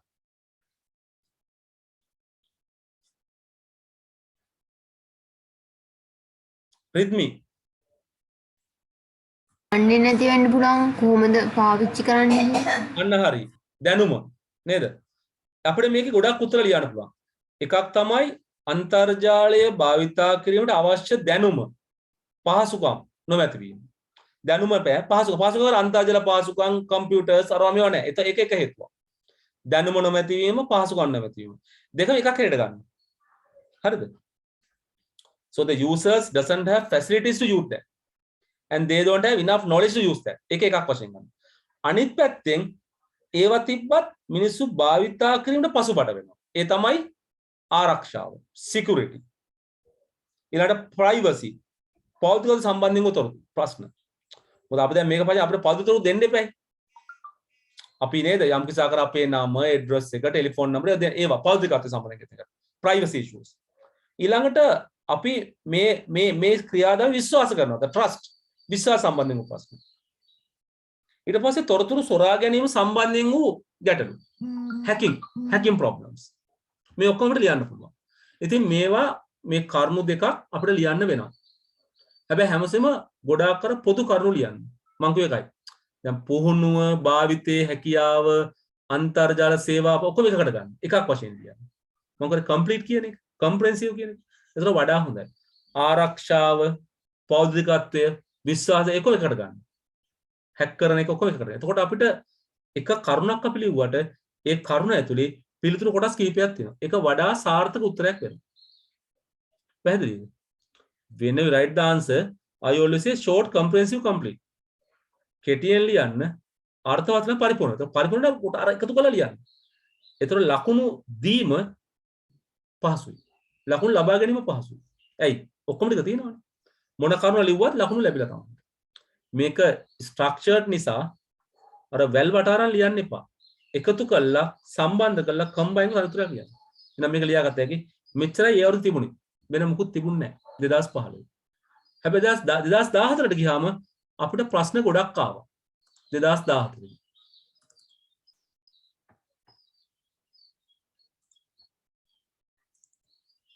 2014 ස්ට්‍රක්චර්ඩ් එකේ දෙවෙනි ප්‍රශ්නේ B කොටස.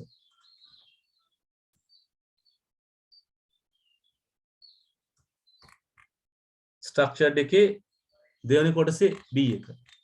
2014. දෙවෙනි කොටසේ B එක. මෙන්න මේ ටික. ඒක නම් ලේසි ප්‍රශ්නයක් ආයසරයක්. හරි ලේසි ප්‍රශ්නයක්.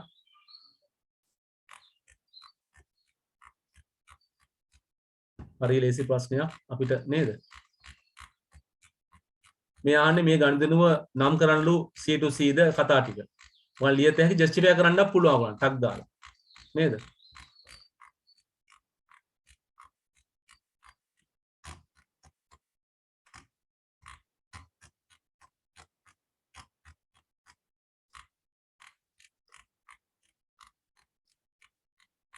ඕ දෙක ප්‍රශ්නෙට මෙතන ගිහිල්ලාද කොහෙද නේද? අකන උඩේකින් බලමුකෝ අපි. පේපර් එක ගෙහෙට මට ගිහිල්ලා මොකක් හරි වෙලා. අකන උඩේකින් බලන්නකෝ අපි නේද? මේවා අපි මේ කියන කතාවේදී මේවා මොකක්ද ගන්න දෙන්නේ? බලන්න පළවෙනි එක එකගද නැද්ද? මට ඉක්මනින් වොයිස් ලින්ක් එක ලේසි වැඩි. ABC සමාගමේ DVD එක ගන්න ඕනේ ටැබ්ලට් එක ගන්නවා පහත බක්කේ. මේවා මොකද කියලා අහන්නේ.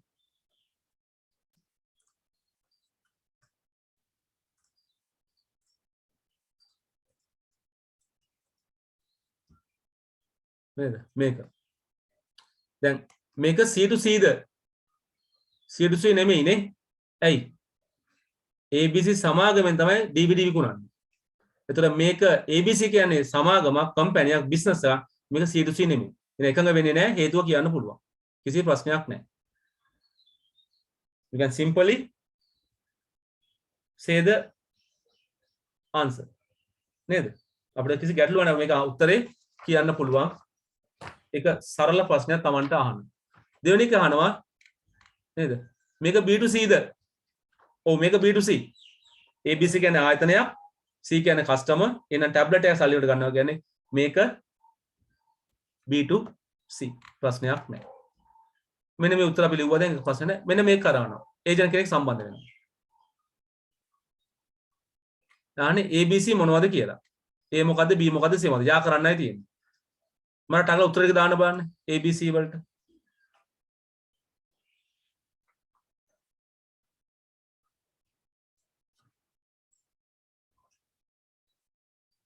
ඉක්මනින් දාන්න A කියන්නේ මොකද්ද B කියන්නේ මොකද්ද C කියන්නේ මොකද්ද කියලා. මේ තුනට ගැලපෙන තුන.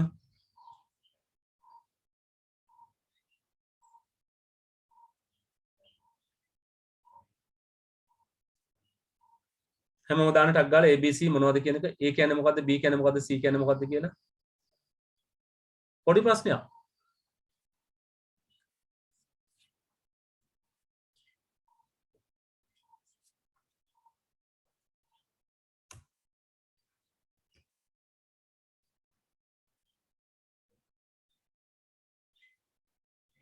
මට හිතෙන්නේම උත්තර දෙලා නැහැ කියලා නේද?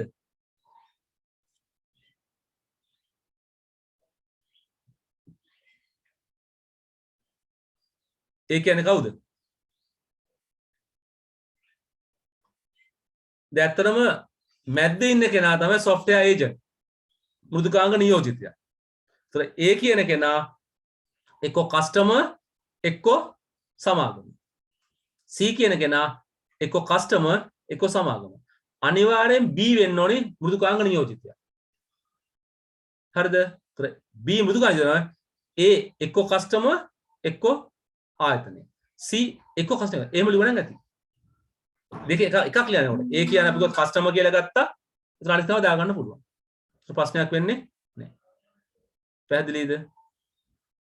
ඉතින් මේ අවුරුද්දේම තිබ්බා තව ප්‍රශ්නයක් ස්ට්‍රක්චර්ඩ් එකේම නේද? අනේ sorry essay එකේ තුන්වෙනි ප්‍රශ්නේ.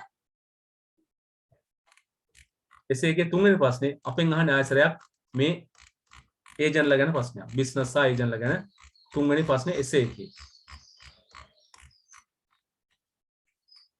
මෙන්න මේක.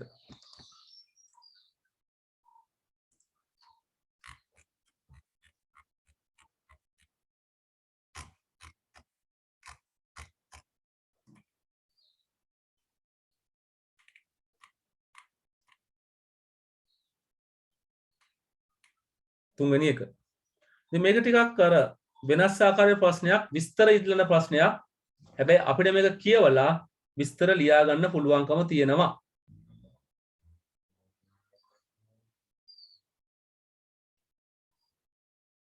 දැන් මේ අහන්නේ අර මැනුවල් සිස්ටම් එක සහ කම්පියුටර් සිස්ටම් එක අතර ගැටලු ප්‍රශ්න නැත්තම් පහසුකම් අවාසි වාසි අහන්නේ. මේ 2014 නේ. විභාග 2011 නේ පටන් ගත්තේ. නිසා මේවයි අර ගොඩාක් අර කන්සෙප්ට්ස් වලින් නෙමෙයි හැව්වේ. සරල දේවල් වලින් හැව්වේ. මම මේකයි 2019 පටන් ගත්ත පස්සට ගිය එකයි. මොකද අපි අලුත් ප්‍රශ්න තියෙන 2017 18 19 වගේ ඒවායි.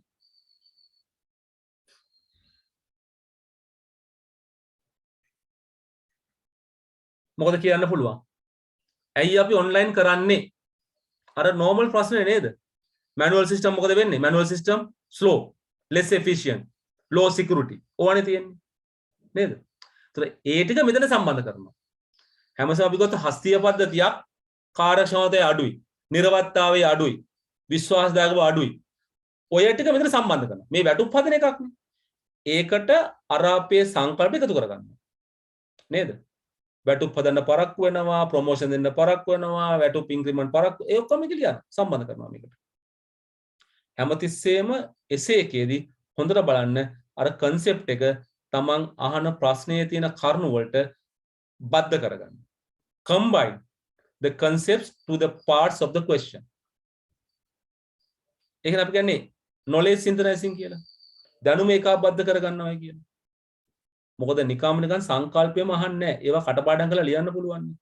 ඉතින් පොඩ්ඩක් අපි බලනවා අර comprehensive පැත්ත, අවබෝධයේ පැත්ත. තමන් මේ කරුණු ටික අවබෝධ කරගත්තාද කියන එක බලන්න. එහෙනම් මේ පළවෙනි ප්‍රශ්නේ අහන්නේ මොකද්ද? අර online වලයි නැත්නම් computer system වලයි නැත්නම් manual system වෙනස්කම් අහන්නේ. තමයි online එකට ලොකු ප්‍රශ්නයක් නැහැ. computerized කරාම ලැබෙන වාසිය තමයි තියෙන්නේ. හැබැයි computerized online එක තවත් වාසියක් ලැබෙනවා. අර distance කියන ප්‍රශ්නේ, time කියන ප්‍රශ්නේ, transportation ප්‍රශ්නේ. ඒවා online එකේ ඒ වාසිය එනවා. computerized කරාම විශේෂ වාසියක් ලැබෙනවා. පරිගණකගත කිරීම තුළින් වේගය, කාර්යක්ෂමතාවය, නිර්වද්‍යතාවය විශ්වාසය වැඩි වෙනවා. online කරාම තව වාසියක් තියෙනවා. මොකක්ද අර transportation කියන එක, time factor එක නේද? අර ගමනාගමනේ, ඒත් අතර ගමනාගමන කාලය, cost එක ඒවත් සම්බන්ධ කරනවා. ඒක බාර දෙකක් දැන්. මුලින් computerized පරිගණකගත, ඊට පස්සේ online මාර්ගගත. ඒතර online එක කරපු ගමන් අර සාමාන්‍ය පරිගණකපතිය වාසියක් වැඩි වෙනවා. හැබැයි අවාසිත් ඇති වෙනවා. online නිසාම. security, hacking problems, ආරක්ෂාව, ඊට පස්සේ hack කිරීම, අපහරණය කියන ප්‍රශ්න, ඊට පස්සේ requirement of the equipment, බාණ්ඩවල අවශ්‍යතාවය, internet connection එක ඒවත් ඇති වෙනවා. ඒ ප්‍රශ්න ඇති වෙනවා. පේනවද? ඒතකොට වාසි වගේම අවාසි දෙන. ඒත් අපිට මෙන්න මෙතන මේ කතා කරන්න මෙතන. manual system, computerized system, online system. මේක තුනක් හරි. manual system එක computerized කරා, computerized එක online කරා. ඒතකොට හස්තිය පද්ධතියක් පරිගණකගත කිරීමේදී වාසිය ඇති වුණා. අවාසිත් ඇති වුණා. ඒ වගේම පරිගණකගත කර පද්ධතියක් මාර්ගගත කරා වාසිය ඇති වුණා. අවාසිත් ඇති වුණා. හරි. එස අපිට මේ තුන ඉස්සර අපි කතා කරේ manual and computerized විතරයි. So early days we talk only about the manual system and the computerized systems. හස්තිය පද්ධතිය සහ පරිගණක පද්ධතිය. හැබැයි අද අපිට එනවා online systems. මාර්ගගත පද්ධතිය. ඉතින් මාර්ගගත කරන්න පුළුවන් පරිගණකගත කරපුවා විතරයි. අනිත් ඒවා මාර්ගගත කරන්න බෑ. manual system online කරන්න බෑනේ. ඒ නිසා ඉතින් online computerized කියන එකේ ලොකු අර්ථයක් නැහැ. නමුත් අපිට ඒ වගේ යම් දෙයක් කතා කරන්න ගන්න පුළුවන්කම තියෙනවා. හරි. හොඳයි. B එක බලන්නකෝ.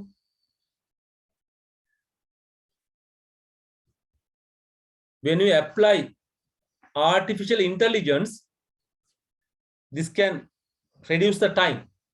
Agree නම් ඇයි? agree නැද්ද? agree නැත්නම් ඇයි?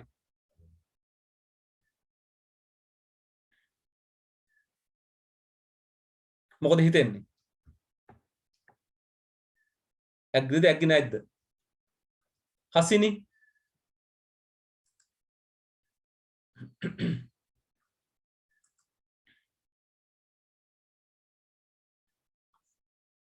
හසිනි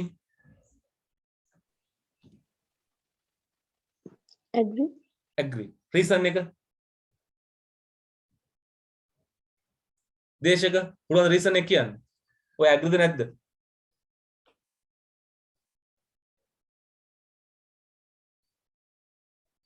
ඉතින් මේ වගේ ප්‍රශ්නවල ගොඩාක්කට අපි agree වෙන්න තමයි වෙන්නේ. මොකද අපි මේ නව තාක්ෂණය ගෙනලා නව තාක්ෂණය පවත්තගෙන යන්නේ මේ හොඳ නිසානේ. නිසා ගොඩාක්කට කියන්නේ agree තමයි.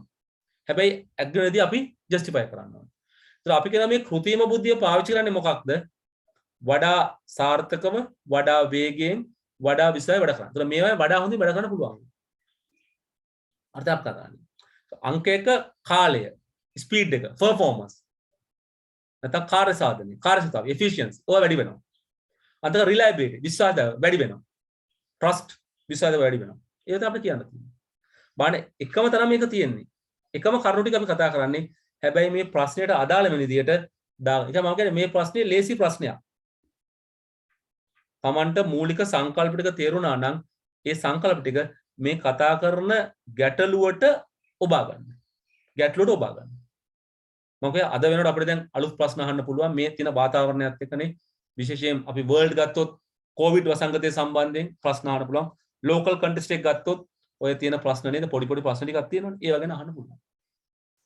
ඒවා ගැන හොඳින් දැනගෙන ඉන්න. ඉතින් මම හිතලා ගොඩක් අයට වර්ල්ඩ් කන්ටෙක්ස්ට් එකෙන් ආයි කොවිඩ් වගේ එකක්. ලෝකල් කන්ටෙක්ස්ට් එක අහන්න කිසිම හොඳ නැහැනේ නේද? ඒක නිසා දැන් ඩෙන්ගු වගේ එකක් අහලා තිබුණානේ. ඒකට ඒක යම් මට්ටමක ලෝකලයිස් නේ. ඉතින් අද ලෝකලයිස් තියෙන ප්‍රශ්න සමහර දේශපාලනයිනේ. ඒව අහන්න නැතුව නේද? අපිට අර පොදු වර්ල්ඩ් ප්‍රශ්නයක් කොවිඩ් එකක් ගැන ප්‍රශ්නයක් යම් ආකාරයකට දාගන්න. මෙතන සම්බන්ධ රොබෝ ගැන සම්බන්ධ කරගන්න. මොකද රොබෝ තාක්ෂණය සම්බන්ධ කරගන්න. ඒකත් ඉන්ටෙලිජන්ට් ආටිෆිෂල් ඉන්ටෙලිජන්ස් පැත්තකනේ ඉන්නේ. මොකද රොබෝ ගැන ගොඩක් අහලා නැහැ ප්‍රශ්න. ඒක සම්බන්ධ කරගන්න. අපි රොබෝ ගැන කතා බහ කරා. ඒව සමග අපිට වැඩේ කරගන්න පුළුවන් වෙයි. right C එක 3C B2E ද? ඔව් නේද? B2E පැහැදිලිනේ. ආයතනයෙන් සේවක යන දෙන නිසා කිසිම ගැටලුවක B2E ජස්ටිෆයි කරන්න පුළුවන්. ජස්ටිෆයි කරන්න පුළුවන්. දැන් අපෙන් අහන්නේ මේ D එක. පිටස්තර විෂය ගන්න එක හොඳයිද නරකද කියලා අහන්නේ. ඍණ එකක් අහන්නේ. ඍණ එකක්. ඒ නෙගටිව් ඇස්පෙක්ට් එකක්. පිට කන්සල්ටන්ට් කෙනෙක් මේ කාර්ය සඳහා ලබා ගන්න එක හොඳයිද නැද්ද? ආදිත්‍ය මොකද හිතෙන්නේ? මේක හොඳයිද නැද්ද? හොඳ නැහැ. හොඳ නැහැ. රිද්මි හොඳ නැහැයි කියනවා. හේතුව?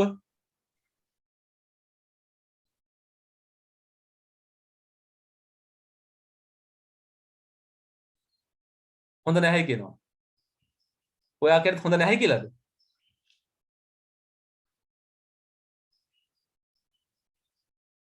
විදූෂි මොකද හිතෙන්නේ?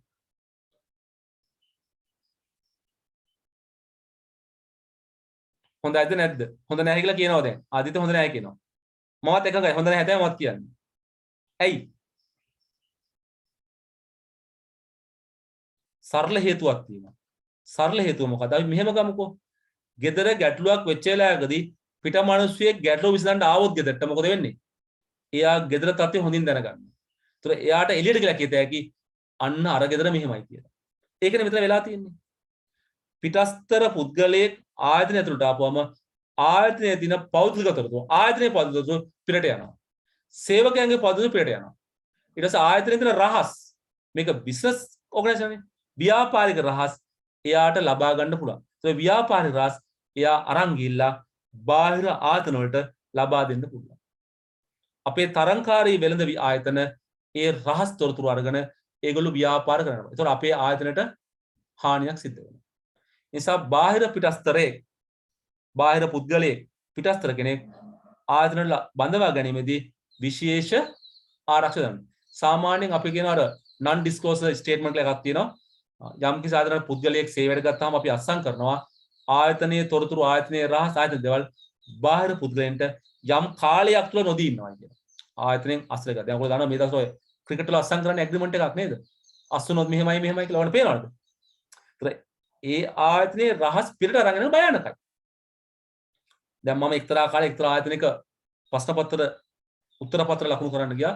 මම අත්සන් කරන ඇග්‍රීමන්ට් එකක් අවුරුදු 5ක් යනකම් මම මේ ප්‍රශ්න පත්‍ර මාක් කරන කියලා කියන්නේ නැහැ. ඒ ආයතන. ඒ මොකද එතකොට ඒ කියන්නේ ප්‍රශ්න උත්තරේ ළමයින්ට මගෙත් එක්ක යම්කිසි සම්බන්ධයක් ඇතිවෙන මගඩියක් කරන්න පුළුවන්. මම ඒ ආයතනයේ සේවයෙන් අයින් වෙලා අවුරුදු 5ක් යනකම් මට ඒ ආයතනයේ සේවය කරා කියලා කියන්න බෑ. ඒ කියන්නේ ඒ ආයතනයේ උත්තරපත්‍ර වල මට කියන්න අවුරුදු 5ක් යනවා. පහෙන් පස්සේ පුළුවන්. 5ක් දක්වා පහෙන් පස්සේ ආකෘතිය වෙනස් වෙනවනේ. එහෙම ඇග්‍රීමන්ට් තියෙනවා. ඒතර මේ පිටස්තර කෙනෙක් ගත්තා කියන්නේ එයාට ආයතනයේ රහස් ටික යනවා. ඒ රහස් එයාට අනිත් ආයතනවලට දෙන්න පුළුවන්. පුද්ගලික රහස් වෙන්න පුළුවන්, ආයතන රහස් වෙන්න පුළුවන්, ව්‍යාපාරික රහස් වෙන්න පුළුවන්. සමහර දෙනාට බිස්නස් වල එක එක මගඩි නේද? මගඩ කොට කට්ට කන්නේ කපටිකම්නේ. සමහරට වංචාම නොවෙන්න පුළුවන්. but some kind of business secrets. ව්‍යාපාරික රහස්. ඒවා පිටට ගියා කියලා කියන්නේ ලොකු ගැටලුවක්.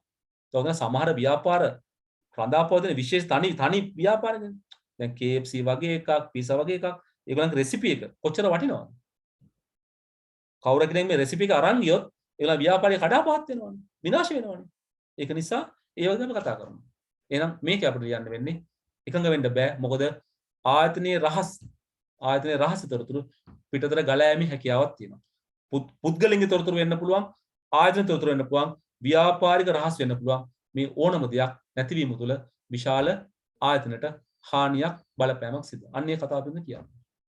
ඉතින් ඒ වගේ ප්‍රශ්නයක් ඔය ඇහුවමයි ඊට පස්සේ වගේ අහලා නැහැ. හැබැයි අනිත් ප්‍රශ්න හැමතිස්සම අහලා තියෙනවා. නේද? ඒ වගේ එකක් ඔය ඇහුවම වෙනේම අහන්න. ඒක අපිට අහලා නැහැ. හැබැයි ඒකත් අපි මතක තියාගන්න ඕනේ. මේ ටික පැහැදිලිද? ප්‍රශ්න ගැටලු මොනවාවත් තියෙනවද ওই ටිකෙන්?